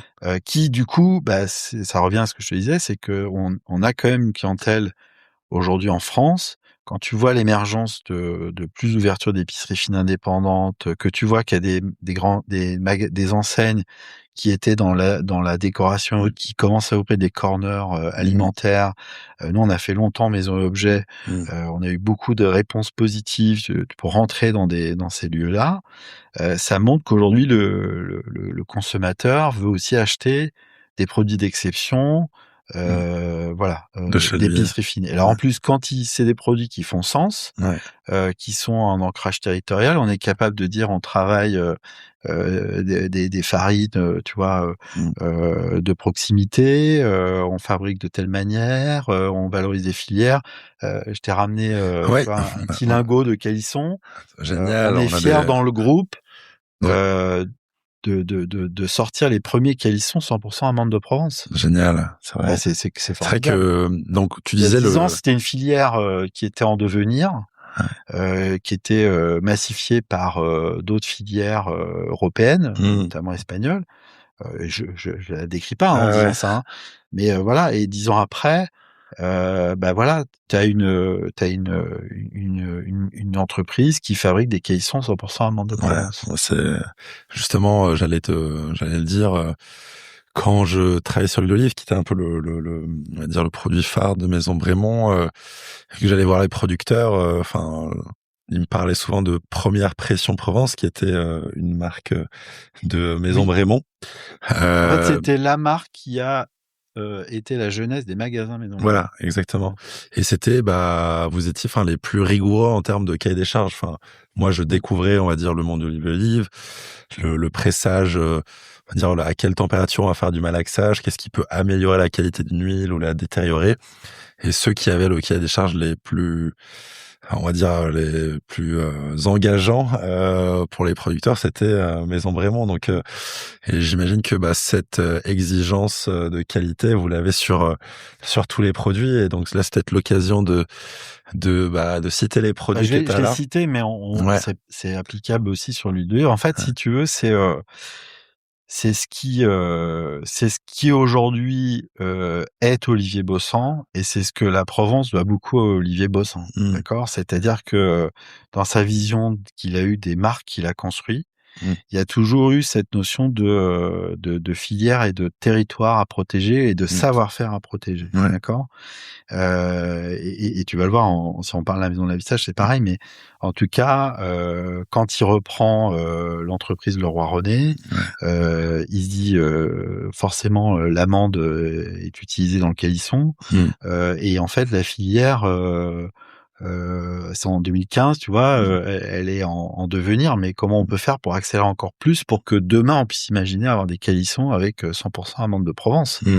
Et donc il a tout fait pour aider à développer cette filière en parallèle, tout en garantissant qu'on allait l'utiliser en fait dans la réalisation.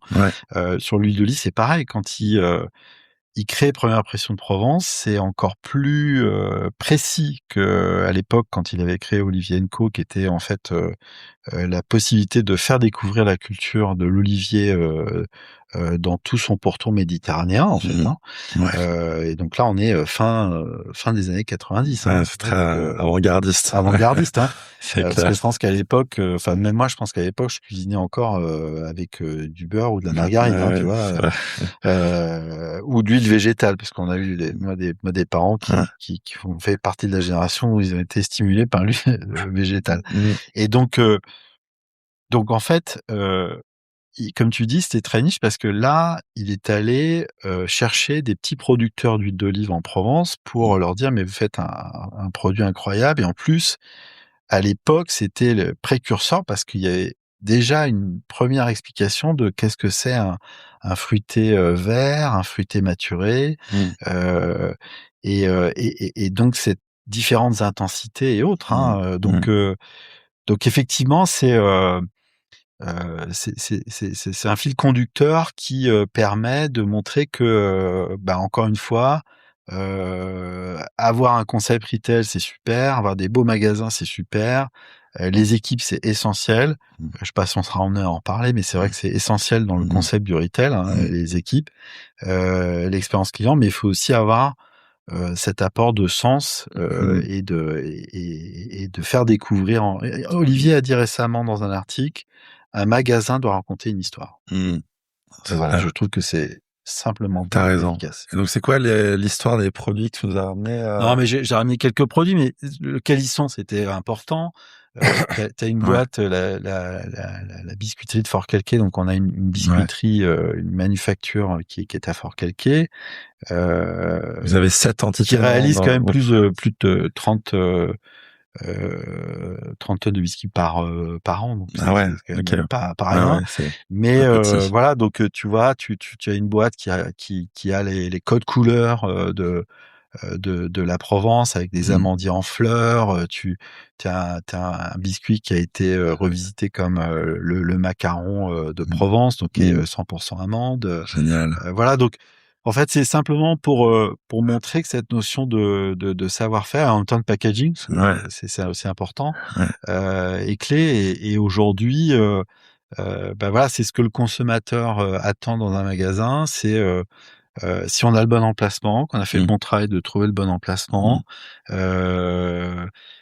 d'avoir cette expérience, cette histoire, cette expérience qui est transmise à travers un beau produit, beau produit et un bon produit. Et qu'en plus, quand il est bon, on explique comment il a été fait, avec quoi il a été fait et quelle filière en plus on aide derrière ça. Et c'est important effectivement qu'il soit bon et beau. Enfin, le beau, bon c'est beau. Important pour quand même attirer la curiosité. Moi, j'avais une question. J'ai toujours pas répondu à tes paramètres retail. Ah oui, on va y arriver, mais sur la partie produit, moi, je trouvais ça, ce qui fait peur, je trouve, dans l'épicerie fine, c'est la gestion des stocks. Oui. Et chez Maison Brémond, enfin, quand je suis dans les épiceries, je vois énormément de références. Je crois qu'il y en avait plus de 200, je pense. Plus de 200, ouais. Et plus de 200 références avec le cahier des charges que j'imagine qui est hyper exigeant, pas simple.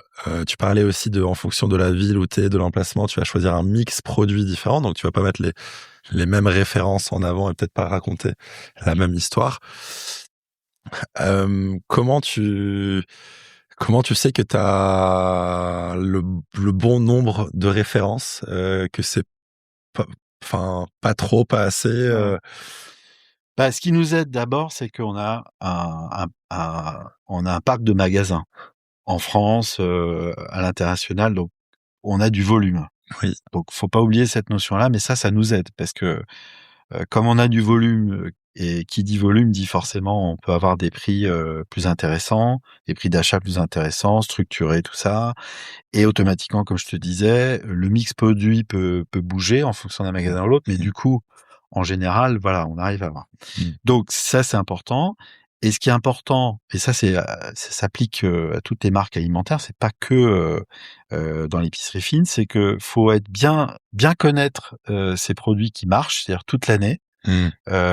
On va dire ces produits signature, heu Tu une loi 80-20, ouais, tu as la loi 80-20, mais en fait, elle s'applique pas toujours celle, 80-20, mais en tout cas, parce qu'ils peuvent faire 60 au final. Parce que Mmh. des fois, j'ai des gens qui me disent: mais oui, ça fait pas 80». Mais c'est pas grave, ça fait pas 80, ça veut faire 60 ou 50. D'ailleurs, je crois C'est que quoi? moi, c'est 50 Ouais, d'ailleurs. c'est quoi? C'est 20% des Tu vois, c'est références 20 qui font produits qui font 50. 20 Mais produits, déjà, ouais. c'est énorme. Ouais, C'est 20 produits qui font 50 ouais, et donc déjà bien les connaître parce ouais. que ceux-là, si tu les connais bien, tu dois les protéger, en termes de stock, de rotation, parce que si il était amené à en manquer, tu vas avoir un problème, Ouais, OK. d'accord?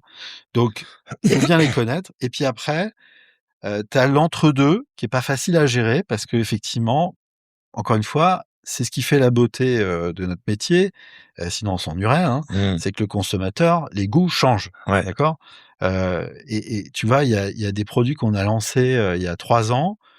Beh, je sais pas t'expliquer à part, on va dire une usure, en fait, bah, les gens, l'achètent moins. OK, Donc en fait, bah, tu as des produits qui malheureusement vont suivre un cycle de vie, très court. les effets de mode, quoi. Voilà, des Ouais, effets de mode, ouais, voilà et donc c'est comme ça, il faut l'assumer. ouais. Il faut être attentif à ton stock et puis il faut trouver après des solutions pour pouvoir, écouler, Mmh. rapidement, voilà. Il y Ouais, a plein de et c'est solutions qui important existent, d'avoir, voilà. beaucoup de références pour, augmenter le Oui panier et moyen, alors de c'est ça? l'autre côté et puis après tu as, là où tu as les éditions limitées et l'innovation qui rentrent en Ah ouais. compte et ça, c'est super important. Mmh. Parce que moi, quand je suis arrivé, heu, alors d'ailleurs, si l'équipe, écoute un jour ce podcast, ils diront, «Oui, ça nous a parfois épuisés», mais heu, quand je suis arrivé, c'est vrai que je leur ai dit: «Il faut qu'on lance des nouveautés».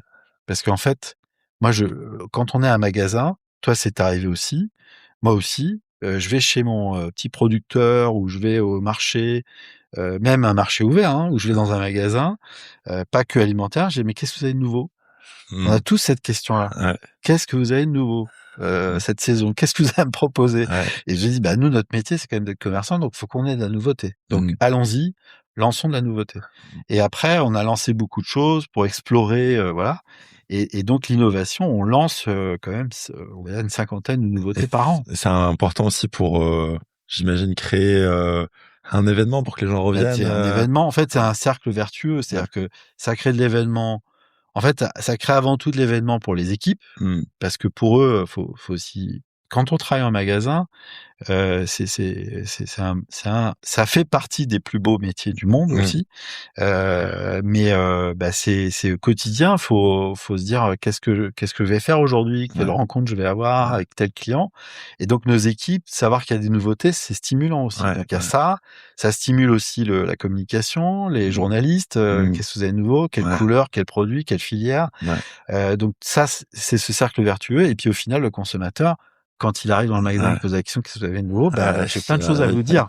J'ai plein de choses à vous dire, Plein on a fait d'histoires à ça, raconter, plein ouais. d'histoires, nouvelles Ouais, histoires à vous raconter, en ouais, fait et donc c'est il y a génial. ce volet-là. Donc si tu veux, c'est ce mix produit, il est en 3 parties, Ouais, voilà ouais, et il faut et il faut avoir la capacité de gérer ça et 50 nouveautés par an, du coup. ouais, à peu près. Waouh, ça fait, 1 par semaine, quoi, quasi. Oui, alors après ça reste saisonnier mais Ouais, OK.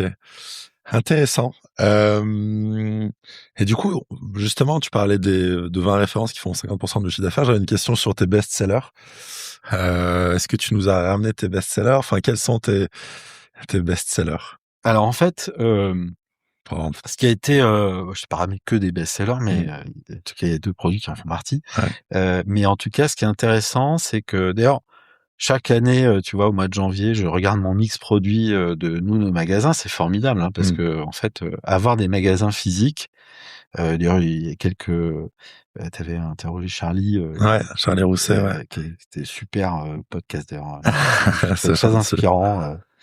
Et qui paraît qu'ils avaient aussi des magasins et que c'était important en fait de comprendre ça. Donc c'est génial parce qu'en fait c'est un laboratoire à ciel ouvert qui t'est disponible tout le temps et donc chaque mois de janvier, je regarde mon mix de l'année qui s'est écoulé. D'accord. Et à chaque fois, je suis déçu parce que je dis, finalement, ça bouge pas. Ok.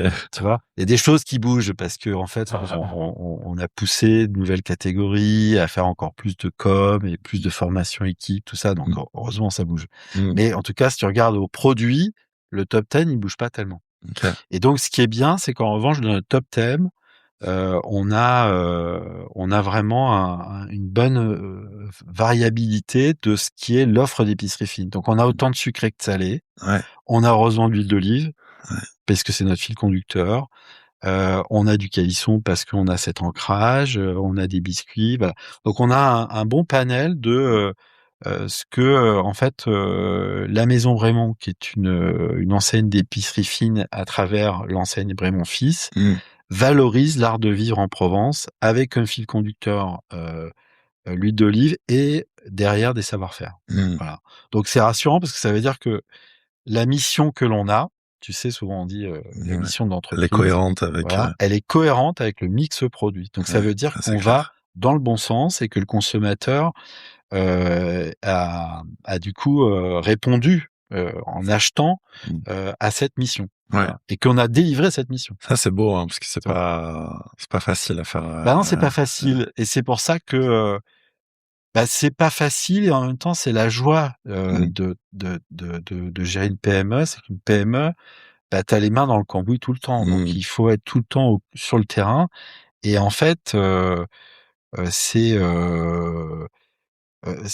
là où tu peux réaliser très vite que ce que tu as écrit ou que tu as écrit avec l'équipe, en fait, se réalise. Et justement, tu me disais que tu vas quasiment chaque semaine dans des boutiques et tu dis que l'équipe c'est un peu ta secret sauce, quoi, qui va transformer l'expérience en boutique.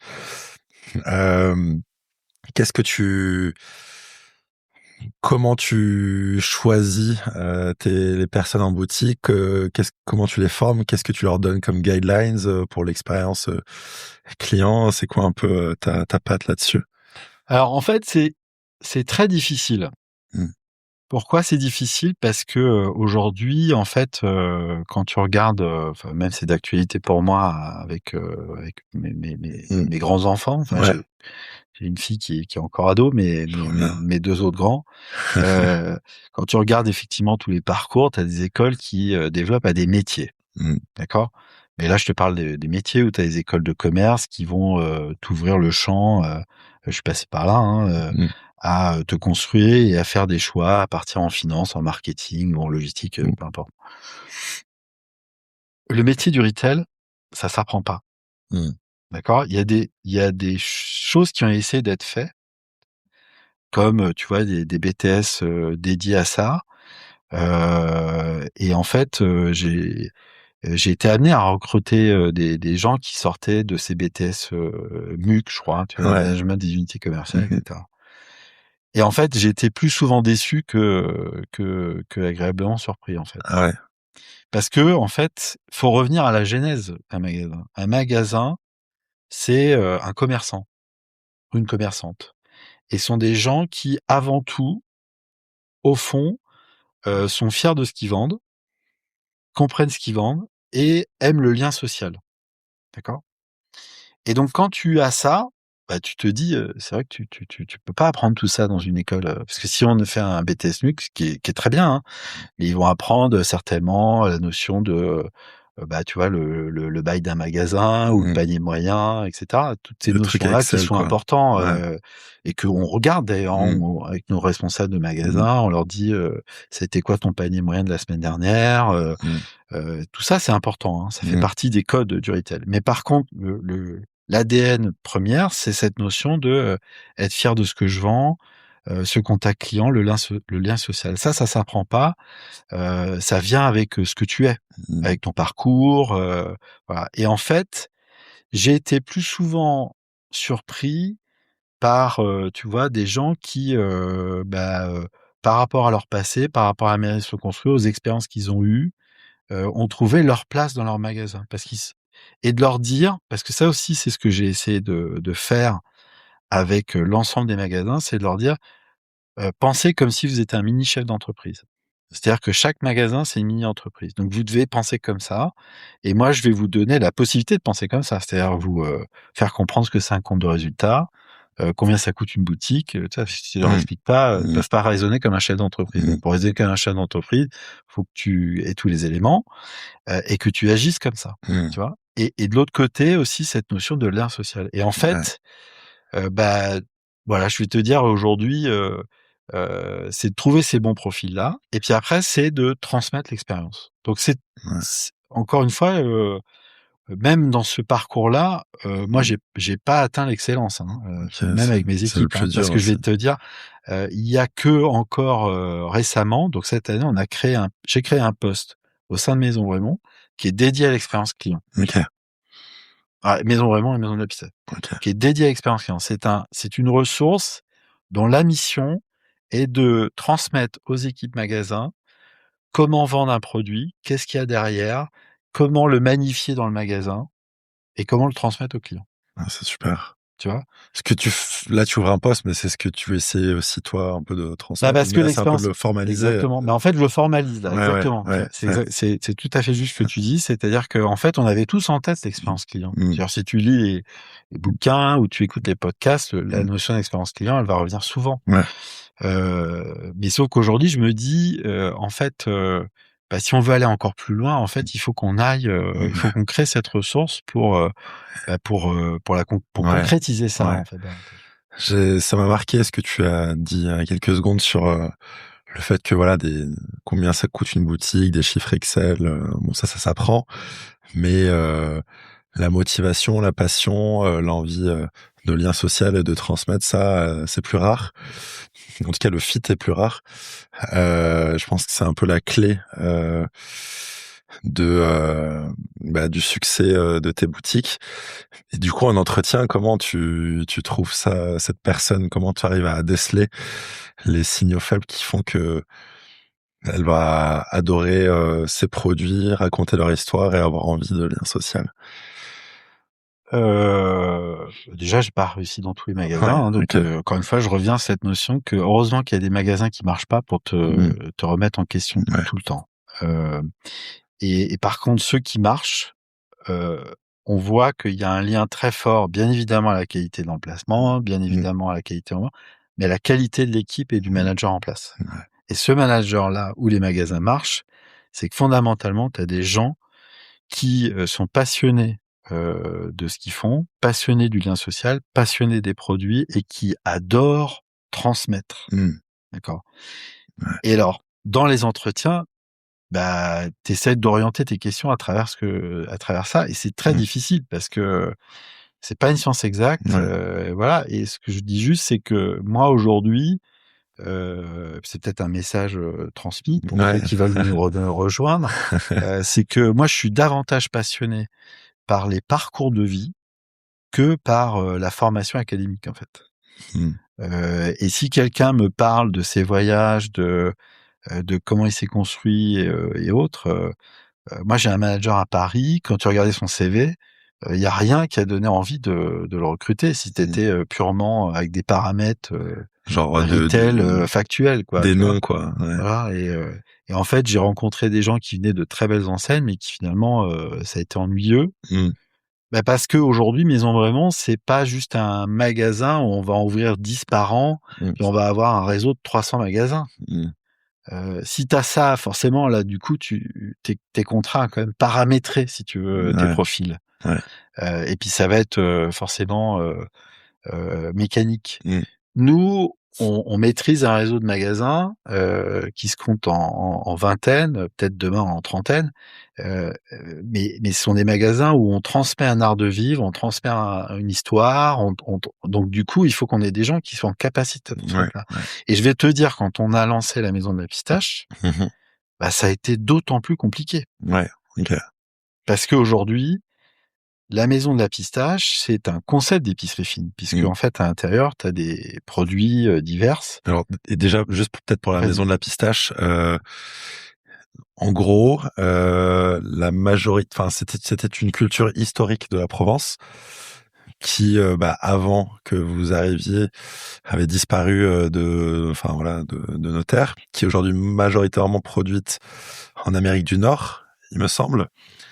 Et j'ai lu dans un article qu'en gros, dans certains des produits que vous vendiez dans le groupe Territoire de Provence, qu'il y avait un gros besoin de pistaches et que vous les importiez beaucoup d'Amérique du Nord.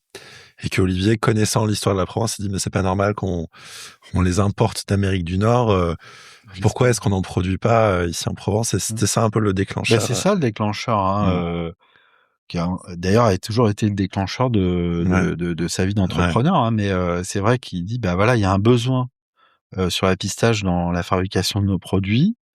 Il recherche, il fait des recherches, et puis pour découvrir finalement, c'est dingue d'ailleurs cette histoire du pistachier. Hein. Moi, je remercie de vivre cette histoire parce que mon Dieu que notre histoire est belle, quoi. Hein, en France et ailleurs. Hein, mais et donc en fait, le pistachier, il est né effectivement en Orient. On a des traces très très très précises. Et il a été importé par les Romains sur tout le pourtour méditerranéen, comme l'olivier, d'accord. Donc il y a aussi des traces de ça. C'est une culture qui a toujours existé en Provence. Il y a un pistachier qui se trouve au Jardin des Plantes à Paris, qui en fait déjà au XVIIIe siècle était étudié. Et il a aidé à comprendre d'ailleurs en fait la sexualité des plantes. Ah ouais, ok. D'accord. Au Jardin des Plantes, hein, par on va dire un expert, j'ai plus le terme en tête, mais en tout cas qui démontre ça. Euh, et, et, et en fait, il a toujours été là. D'accord. Et dans le paysage provençal, si tu te balades dans la nature, on va trouver des pistachiers. Alors plutôt une origine térébinthe, tu vois, qui résiste et qui a pas forcément besoin de s'accoupler ou se développer. Okay. Et qui du coup à l'état sauvage, Cézanne lapin au 19e siècle, tu vois. Donc et Olivier dit bah en fait on en a besoin, donc c'est un peu comme l'amande, pourquoi on réintroduirait pas cette filière, quoi. Donc bah voilà, il rassemble c'est des partenaires de toujours, un producteur, Jean-Louis, Georgia qui est président de la chambre d'agriculture du Vaucluse, et c'est parti, quoi. Wow. Et aujourd'hui il y a plus de 500 hectares. 500 hectares, je ne sais plus, un terrain de foot c'est 4 hectares, c'est ça, je crois. Ouais, c'est à peu près ça. Ouais, ok. Et donc si tu veux, c'est incroyable comme ça prend. Et puis en fait, ça prend aussi à un moment donné où l'agriculture doit se réinventer. Elle est pas facile. Moi, je profite de ton podcast pour vraiment leur rendre hommage à ce métier, à ces hommes et ces femmes, voilà, qui pareil, qui c'est un des plus beaux métiers du monde, qui existe depuis des temps, et heureusement qu'ils sont là, et heureusement qu'ils protègent des filières de sens, et voilà. Et donc elle est en même temps en difficulté, il faut se réinventer. Donc la vigne, c'est difficile, les arbres fruitiers, c'est difficile. Et en fait, le pistachier a des grandes vertus parce qu'il est peu consommateur d'eau et peut avoir autant des périodes climatiques froides que il est très résistant au changement. Très résistant, quoi. Ouais, au changement. Donc il est adapté. Okay. Adapté. Je préfère ce terme-là que. J'allais demander, pourquoi est-ce que les producteurs acceptent de relancer une culture de pistachier, parce que du coup il y a un bon débouché. Il y a un bon débouché il résiste, comme tu dis, ou il est mieux adapté aux changements climatiques qui sont avérés. Et donc, c'est une culture d'avenir en fait. Ouais. D'accord. Comme aujourd'hui, ceux qui ont planté l'amandier, tu vois, il y a 10 ans, disent: maintenant c'est super, il y a des débouchés. En fait, on prend le marché Ouais. d'amandes espagnoles, par Ouais. exemple, et le pistachier, c'est pareil. Ouais. Donc, Et le aujourd'hui, débouché, c'est ton job, quoi. C'est pour le le coup. débouché, c'est notre job, quoi. Ouais. Voilà, c'est Ouais. ça. Donc, en fait, nous, on a des manufactures Ouais. sur le groupe Territoire de Provence. Donc, on utilise la pistache, on en a besoin. Et en fait, la maison de la pistache vient magnifier, en fait, cette filière et ses savoir-faire à travers un lieu d'exception, d'expérience magasin, où tu peux retrouver la pistache de toutes les manières. D'accord? C'est incroyable. Mais comme je te disais, c'est effectivement plus complexe parce que là, les gens, ils rentrent à la maison de la pistache, donc ils veulent tout savoir sur la pistache. C'est comme si tu rentrais dans une librairie ou dans une bibliothèque. C'est vrai que c'est très original. Donc imagine, tu t'adresses à un vendeur, c'est comme si tu t'adressais à un bibliothécaire en Ouais, disant: c'est «Mais vrai. parlez-moi de votre bouquin ou de ces Ouais, bouquins ou de cet auteur». c'est vrai. Du coup, il reste longtemps, Et j'imagine. du coup, il reste longtemps et du coup, il faut que l'équipe en sache beaucoup, tu Ouais, vois? Donc ouais. et Je trouve ça quand même incroyable, si je peux me permettre, Guillaume, compris. cette histoire, enfin, une culture qui a quand même disparu de nos terres depuis des dizaines, cinquantaines d'années. Il y a aucun concept retail en France, voire en Europe, qui a comme focus la pistache. Déjà, moi, dans l'huile d'olive, quand je disais je veux monter une épicerie avec que des huiles d'olive, on me disait mais t'es fou, il faut plein de verticales. Donc là, tu transformes la pistache en plein de. Mais c'est quand même fou en quelques années, d'arriver à planter 500 hectares. Là, vous êtes à 3 Nous, on boutiques. plante pas, hein. Oui, oui, mais vos partenaires Ouais, producteurs. ouais. Là, vous êtes à la 3e boutique Oui, que tu viens d'ouvrir.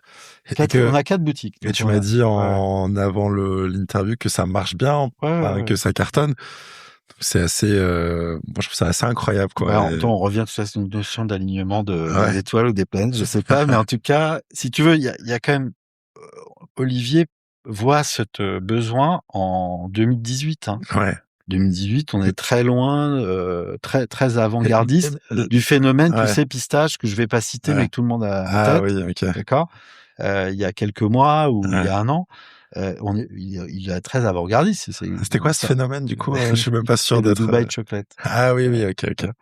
Donc il est 2018, tu vois ça, le Mm. besoin et en Mais du coup, fait, là, la c'est plus maison de en. la pistache, Ouais. on l'ouvre, donc la marque et l'enseigne ouvre à Valençol, En quelle année? en 2024, Ouais. d'accord? On est, juin 2024, on essuie les plâtres, on ouvre, ce lieu, maison de la pistache, à l'entrée du village de Valençol, qui est très réputé pour, ses champs de lavande, mais qui est aussi un plateau où tu as des agriculteurs qui ont commencé à planter le pistachier, Ouais. d'accord? Si bien que d'ailleurs il y a une fête, de l'amande, de l'olive et de la pistache à Valençol en septembre, et donc ça pourra Ah, devenir la génial. capitale de Ah, la trop bien. pistache peut-être un jour On en pourra France. tous s'y retrouver avec les auditeurs. Voilà, venez tous au mois de septembre, c'est fin septembre. Et en fait, donc ça en fait le siège social de la maison et Ouais. c'est un lieu où on teste un petit peu le modèle magasin Ouais. avec tout un tas de machines, des glaces aussi à la pistache. Ah, génial. On a un labo là-bas, on fabrique Mm. des glaces à la pistache qui sont incroyables, Bien. avec des pâtes pures d'origine. Ouais. Et puis on a aussi, dehors en fait, on a planté des pistachiers avec différentes variétés pour expliquer justement les différentes, variétés, de Ouais. pistachiers. Ok. Et puis, un an après, comme on a testé ça, on se dit: c'est maintenant, il faut y aller, on se lance en fait, et puis Génial. là-dessus, c'est voilà, Olivier, il a fait aussi son parcours professionnel, et d'entrepreneur, à travers des concepts de produits et de magasins. Donc, Mm. et puis, il pense aussi le magasin, le meuble, enfin, tout ce niveau de détail, Ah en ouais. fait. Et on ouvre Aix-en-Provence, Ouais. heu, parce que voilà, ça faisait sens, comme je te l'ai dit. Et puis, très vite, on se dit: On suit une dorsale, donc, Mm. on va à Lyon, non pas parce que Lyon, Alors je veux pas faire de problème avec les autres grandes villes, donc je veux pas dire que c'est deuxième ou troisième ou quatrième ville de France, mais c'est une grande ville en France. Top 4. Mais c'est quand même une ville réputée pour la gastronomie. Hein. Il y a des grands chefs à qui on doit rendre hommage.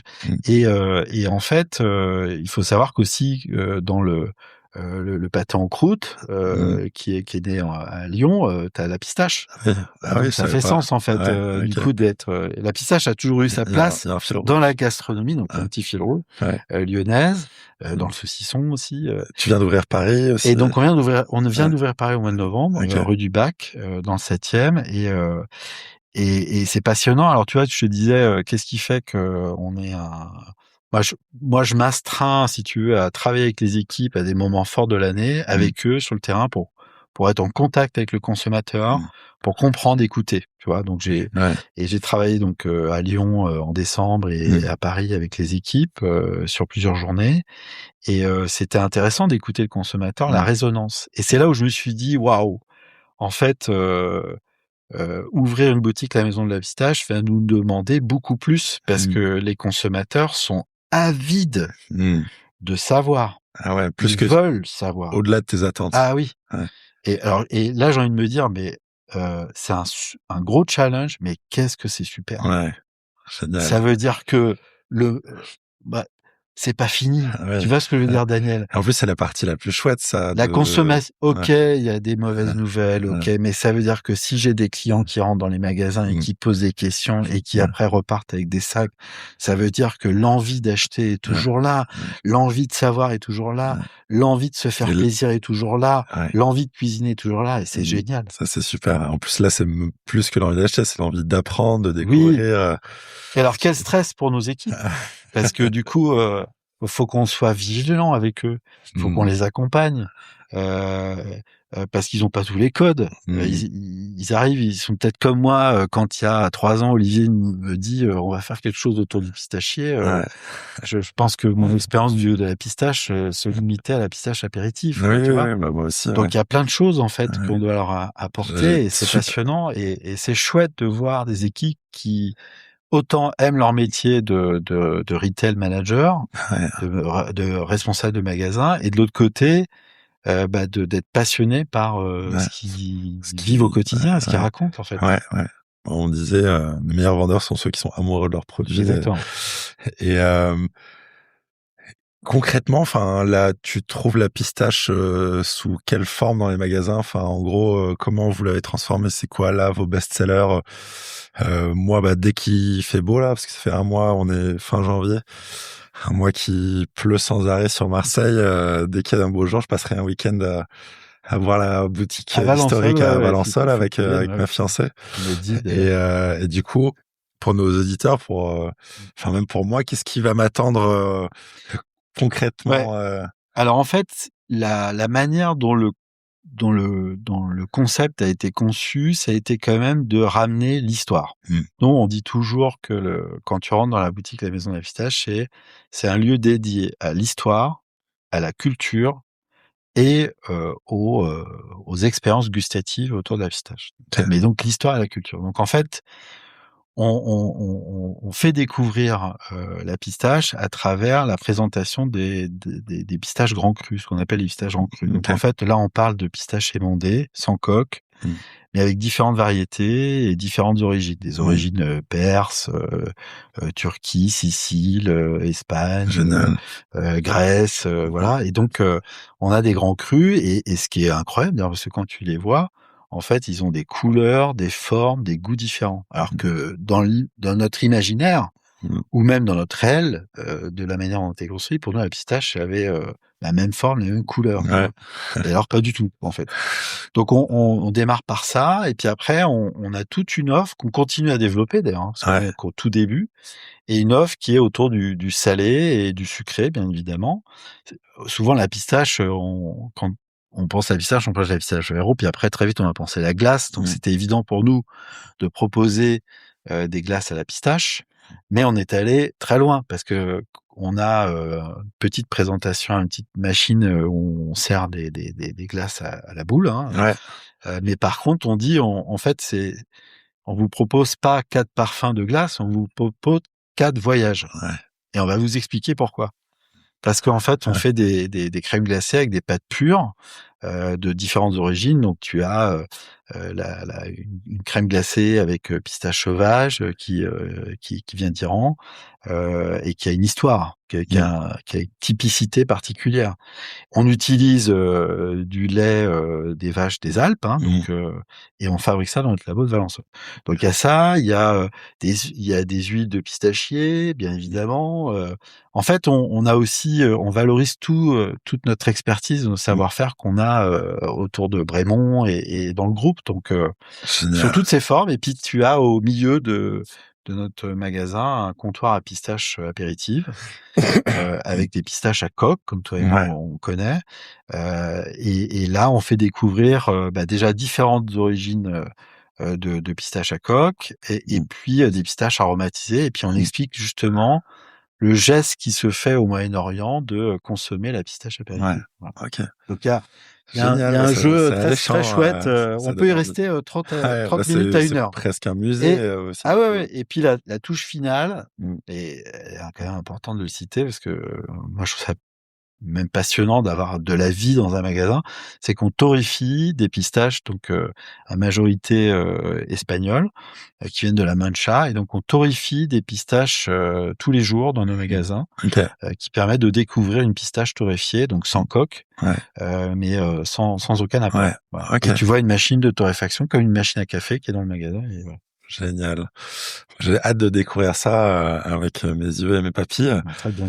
Alors, il nous reste 15 minutes. Je voulais savoir, pour peut-être clôturer sur Maison Brémond et Maison de la Pistache, on a parlé du chemin que tu as parcouru depuis ton arrivée.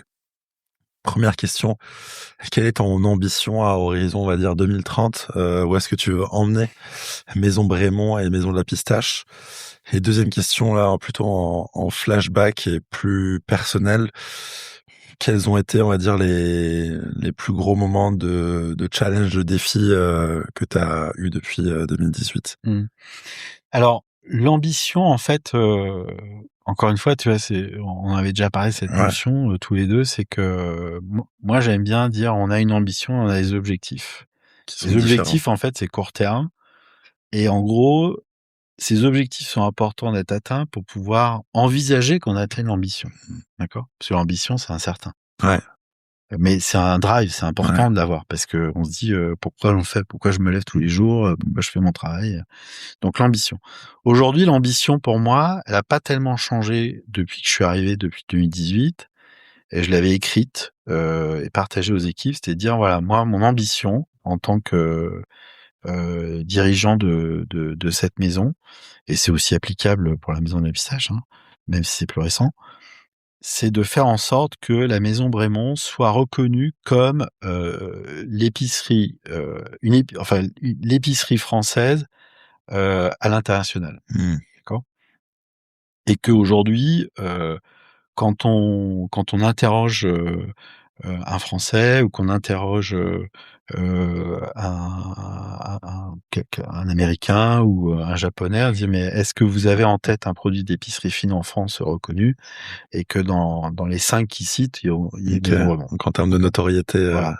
Donc ça c'est mon ambition, et cette ambition-là veut pas dire que il faut que tu aies tant de millions d'euros de chiffre d'affaires ou que tu aies 50 ou 300 magasins. En fait, tu peux l'atteindre cette ambition même avec 10 magasins. Qu'est-ce qui va faire que ton ambition soit atteinte?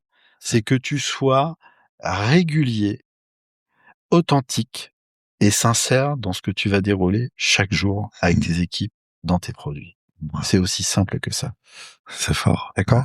Parce que aujourd'hui, cette notion d'équilibre, moi je l'ai en fait, toi on revient toujours à cette notion de parcours et la richesse de toutes les choses que tu vas apprendre dans ton parcours. Peu importe le nombre d'entreprises ou d'expériences, mais moi ce que j'ai appris, c'est que parfois effectivement, dans l'expérience que j'ai eue, on avait un mélange entre l'ambition et l'objectif, et du coup c'était des trucs délirants, puis on n'était pas arrivé, et puis en fait ça crée de la frustration, et voilà. Faut toujours trouver en fait ce juste équilibre, d'accord? Parce que ce juste équilibre permet de protéger justement le temps, le temps de bien faire, le temps de savoir faire. Et puis de l'autre côté, il faut quand même avoir une notion de business, d'accord, hein, parce que même dans les marques de luxe, hein, souvent on dit les marques de luxe, c'est le temps, le savoir-faire. Oui, c'est vrai, mais les marques de luxe, elles parlent business aussi, hein, d'accord. J'aimais beaucoup. J'avais lu quelque chose, tu vois, Karl Lagerfeld, qui est reconnu, hein. Lui, il disait toujours qu'il fait des choses, sa créativité est là, mais au service du business, hein. Okay. C'est lui qui l'a dit, hein. Tu vois? Donc ça, c'est important, Ouais. mais toujours le juste équilibre. Okay. Et donc pour moi, c'est ça l'ambition. C'est que voilà, Maison Bremont, Maison de la Pistache, on soit une marque reconnue dans le monde entier, et qui a une marque de sens, de savoir-faire, et qui a une histoire dont elle est fière. Voilà. Et de l'autre côté, en fait, ce que tu disais sur les challenges, et on en a eu plein. Enfin, au moment où tu as vraiment transpiré ou mal dormi. Bah, il y en a, en fait, déjà, il faut savoir que dans l'alimentaire, les moments, quand tu travailles dans l'alimentaire, les moments où tu transpires, t'es pas bien, c'est quand tu as un problème de qualité produit. OK. Et forcément, l'alimentation, ça se mange, donc la santé du consommateur. Et finalement, j'ai envie de te dire, heureusement que tu travailles toujours dans les marques alimentaires, parce que finalement, ça a toujours été présent. D'ailleurs, dans les grands groupes, le département qualité, c'est pas un petit département. Ouais. D'accord. Et d'ailleurs, quand tu recrutes des métiers autour de la qualité, ils ont été formés pour te dire qu'ils sont centraux, quoi. Ouais. Donc, et tant mieux. Donc, si tu veux, voilà. Donc, voilà, c'est toujours des moments très stressants. Ouais. Et je souhaite à personne, à aucune marque, de faire des rappels produits, voilà. Ouais. Nous, on en a eu pas peu, mais j'ai eu des choses qui se sont passées, donc c'est pas des moments. Je vais dire la période du Covid sanitaire, ça a été un moment parce que vous étiez fermé, dur, parce qu'en fait, nous, on était non, c'était ouvert. Alors, en fait, on avait le choix, parce que on n'était pas des magasins, on était des magasins de nécessité, parce que l'épicerie fine. Donc, on était considérés comme des magasins de nécessité. Donc, j'aurais pu laisser tout ouvert, sauf que après, dans le confinement, si tu vas à Paris, pourquoi pas, mais dans des petits villages, compliqué. Et c'est quand même une période d'incertitude. Et en fait, moi, je me rappelle que tu reviens à cette notion. Je disais, là, c'est la tempête. Donc, ton rôle, c'est pas de dire aux équipes, là, je suis comme vous, je suis inquiet, je sais pas ce qui va se passer. Donc, c'est dire, non, en fait, aujourd'hui, on a des super produits, et on a des magasins. Tu sais, je reviens toujours au fait que c'est une période incertaine, mais en même temps, nos magasins sont des lieux qui recréent du lien social. Et à un moment donné, il va avoir besoin de recréer du lien social. Et c'est ce qui s'est passé d'ailleurs. Hein. D'accord. Et en fait, ça a été plus de dire aux équipes, vous êtes là pour justement faire que les gens passent un moment positif. D'accord. Et on a beaucoup parlé de ça d'ailleurs en 2021, en 2022. Et à recréer cette dynamique. En plus des produits. Et c'est vrai que néanmoins, c'était un sacré challenge, quoi. Puis après, on a des challenges. Au final, ça vous a recentré sur le sens original que vous devez avoir. Tout à fait. Plutôt. Le sens et le lien social, et voilà. Et d'ailleurs, aujourd'hui, si tu veux, je trouve que voilà, il faut protéger nos commerçants. Je dis ça à tous tes auditeurs, de continuer à aller acheter chez un jeune ou un jeune qui se lance dans un concept de boutique, ou une boutique qui est là depuis longtemps. Aidons-les. Voilà. Ça veut pas dire qu'il faut changer nos modes de consommation. On a tous des priorités, hein, je les respecte, mais aidons-les. Et ils sont là pour créer du business. Et je salue aussi tous les maires de France qui pensent intelligemment leur ville pour recréer, en fait, soutenir les commerçants et créer ce lien social. Et je les remercie. On travaille, nous, sur un projet de livre de recettes là, avec une chef qui s'appelle Nadia Samut. Que j'aimerais beaucoup que, si jamais tu puisses avoir dans ton podcast, parce que pour le coup, elle coche les cases de Vitamine Sud. Et Nadia Samut, c'est la première chef étoilée au monde autour du sans gluten. Ok, intéressant. Alors, je ne fais pas du tout la promotion du sans gluten. Ouais. Chacun s'y retrouvera ou pas. Mhm. En revanche, je fais la promotion du fait qu'on a quelqu'un qui a su en fait travailler des ingrédients qui l'entourent, des filières qui l'entourent, autour d'un sujet qui est effectivement le mieux manger sainement et le sans gluten, parce que c'est quand même un sujet intéressant Ouais. quand on s'y penche, Ouais. et qui du coup en fait bah, donne aussi un futur intéressant. Ouais. Tu Ouais. me parlais du challenge qu'est l'alimentaire. Elle offre la possibilité de repenser la manière de consommer, Ouais. de consommer aussi des légumes oubliés, et de relancer peut-être à terme certaines filières. Donc Ok. c'est hyper intéressant. Tu vois. Par l'expérience, là, encore une fois. Et encore une fois, par l'expérience, bon, en Ouais. plus elle est étoilée, donc Elle c'est est où, autant du beau coup, que à côté de Lomarin. Lourmarin? Ok, génial. Nadia Samut. Samut, Ouais. génial. Avec qui on est en train de faire voilà, c'est un bouquin qui autour de la pizza. Je Génial, t'avouerai avec les ça dans un recettes. prochain épisode ou en tout cas. Trop bien. Bah justement, j'allais te demander qui est-ce que tu aimerais écouter dans ce podcast. Donc, bah moi, je prends note pour Nadia Samut. Nadia Moi, Samut. j'aimerais bien que tu écoutes Olivier Bossan, mais il est très occupé. Avec grand et plaisir. c'est un parcours pour ceux qui Alors, ont le la podcast, c'est le chance. temps long, donc je serai encore là dans 3-4 Voilà, ans. Donc, oui, évidemment. Voilà, j'aurais envie que toutes les équipes de territoire aussi, parce que je pense qu'on est un groupe qui effectivement apporte de la vitamine, mais donc, il y a blague à le Roi René, ouais, la biscuiterie de enfin, il y a Fort-Calquier. tout Ouais, ça, tout mais c'est vrai l'univers, ouais. que mais par contre, voilà, en même temps, ce que je trouve, voilà, moi, je te félicite dans la création de ce podcast, dans le concept de Vitamine Sud, C'est c'est que tu as gentil. cette possibilité à inviter différents profils, différents invités. C'est ça qui est très riche. Moi, j'ai trouvé ça passionnant, les premiers podcasts que tu as fait, les invités que tu as eus, C'est super sympa. Charlie, Julie, voilà. Et voilà. Et en fait, j'ai pensé aussi à quelqu'un qui, pour moi, véhicule aussi l'esprit Vitamine Sud, l'esprit ancrage, voilà. Il s'appelle Acer Berdis. Il sait pas que Qu'on je parle voudrais de que lui. tu vois, mais en tout cas, je ferai l'intro après. Avec grand Et plaisir. qui a une agence effectivement d'activation marketing digital qui a démarré à Marseille. Mhm. Et c'est voilà, c'est une agence marseillaise mais qui travaille avec des très belles marques, etc. Il a un parcours aussi autour du sport.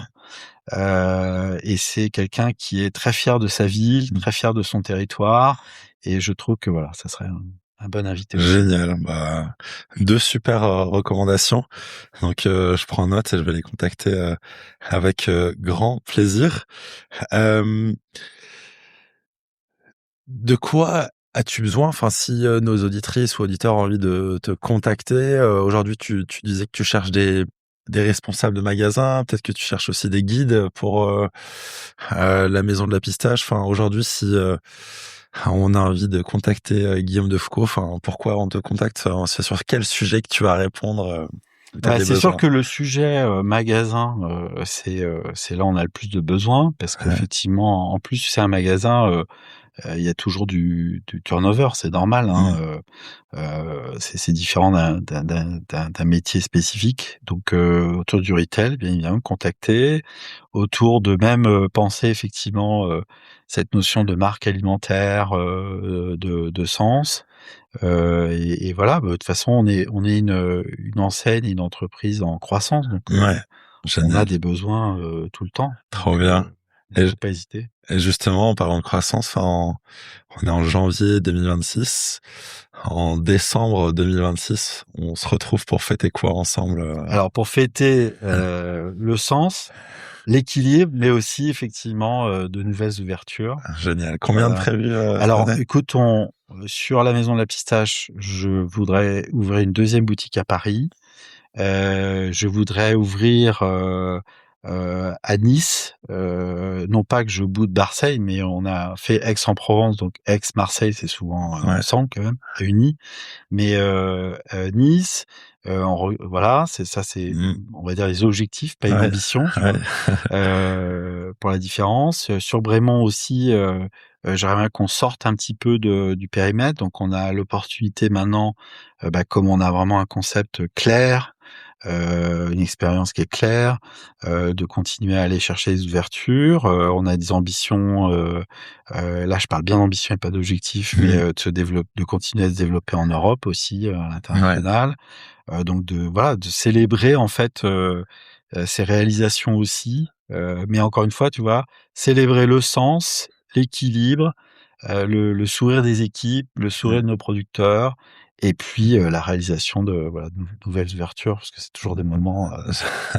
C'est enfin, aujourd'hui, qu'est-ce qui me fait lever le matin, c'est effectivement d'avoir cette alchimie personnelle et professionnelle, et en même temps, parce que c'est mon métier, c'est ce que je fais depuis 20 ans, c'est d'aller dans les magasins et de voir des équipes avec le sourire, la banane, heureux de vendre leurs produits, et de voir des consommateurs qui ont passé un moment incroyable dans peut-être une journée qui a été difficile. Voilà.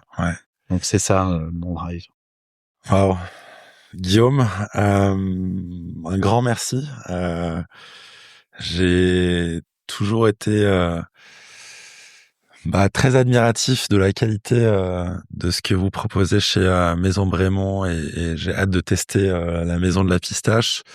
On se rend pas compte quand on visite une boutique de tout ce qu'il y a derrière, toute l'histoire que tu m'as partagée, que tu m'as racontée. Et ce que je retiens, c'est que j'avais beaucoup de questions, on va dire, sur des chiffres, mais ce que j'ai appris aujourd'hui, c'est que ta réussite et celle que vous construisez ensemble avec Olivier, c'est avec l'humain au centre, la quête de sens, la quête de comprendre les personnes qui visitent vos boutiques, ce qu'elles ont envie d'apprendre. Et voilà, tout est humain finalement. Et ensuite, les chiffres, les fichiers, c'est des outils, c'est de la conséquence et de l'outillage. Mais moi, ça me donne envie d'ouvrir une épicerie fine en tout cas, et de parcourir les champs pour arriver à Valençol le plus tôt possible et découvrir tous les produits aux pistache. Voilà, c'est un épisode que j'attendais depuis longtemps et que je suis hyper heureux. Encore une fois, merci d'avoir accepté mon invitation, et j'espère que on se reverra bientôt pour que tu me racontes la suite de tout ça. Oui, il pourrait y avoir une masterclass 2 du retail. Exactement. Mais non, mais c'est surtout moi qui te remercie, qui te félicite aussi pour ce que tu fais de ce podcast, et en fait ce que tu apportes à la région, et cette formidable énergie que tu apportes dans ces podcasts avec tes invités. C'était un plaisir. Et tu as très très bien résumé, je te remercie, vraiment bravo, parce que tu vois, j'ai peu parlé de chiffres, c'était volontaire, parce que effectivement, tu as compris le sens du retail. Aujourd'hui, les marques historiques, elles sont là parce qu'elles ont toujours eu le sens du business, mais elles ont surtout toujours là parce qu'elles ont eu le sens en fait qui a été protégé de ce qu'elles font et du savoir-faire qu'elles transmettent. Incroyable, magnifique conclusion. Merci Guillaume pour tes gentils mots, et à bientôt. À bientôt. Merci Daniel. Merci beaucoup d'avoir écouté cet épisode. J'espère qu'il vous a plu. Alors, comme vous le savez, Vitamine Sud est un tout nouveau média et j'ai besoin de vous pour lui donner de l'énergie, besoin de vous pour le rendre visible au plus grand nombre. Pour cela, 2 mini-actions très rapides aident énormément. Premièrement, abonnez-vous à la chaîne, Spotify, Apple, Deezer ou autre, puis cliquez sur « Évaluer l'émission » et mettez-moi une petite note 5 étoiles. Ces petits gestes ont un très gros impact. Je compte sur vous. Merci du fond du cœur. Je vous dis à bientôt pour le prochain épisode.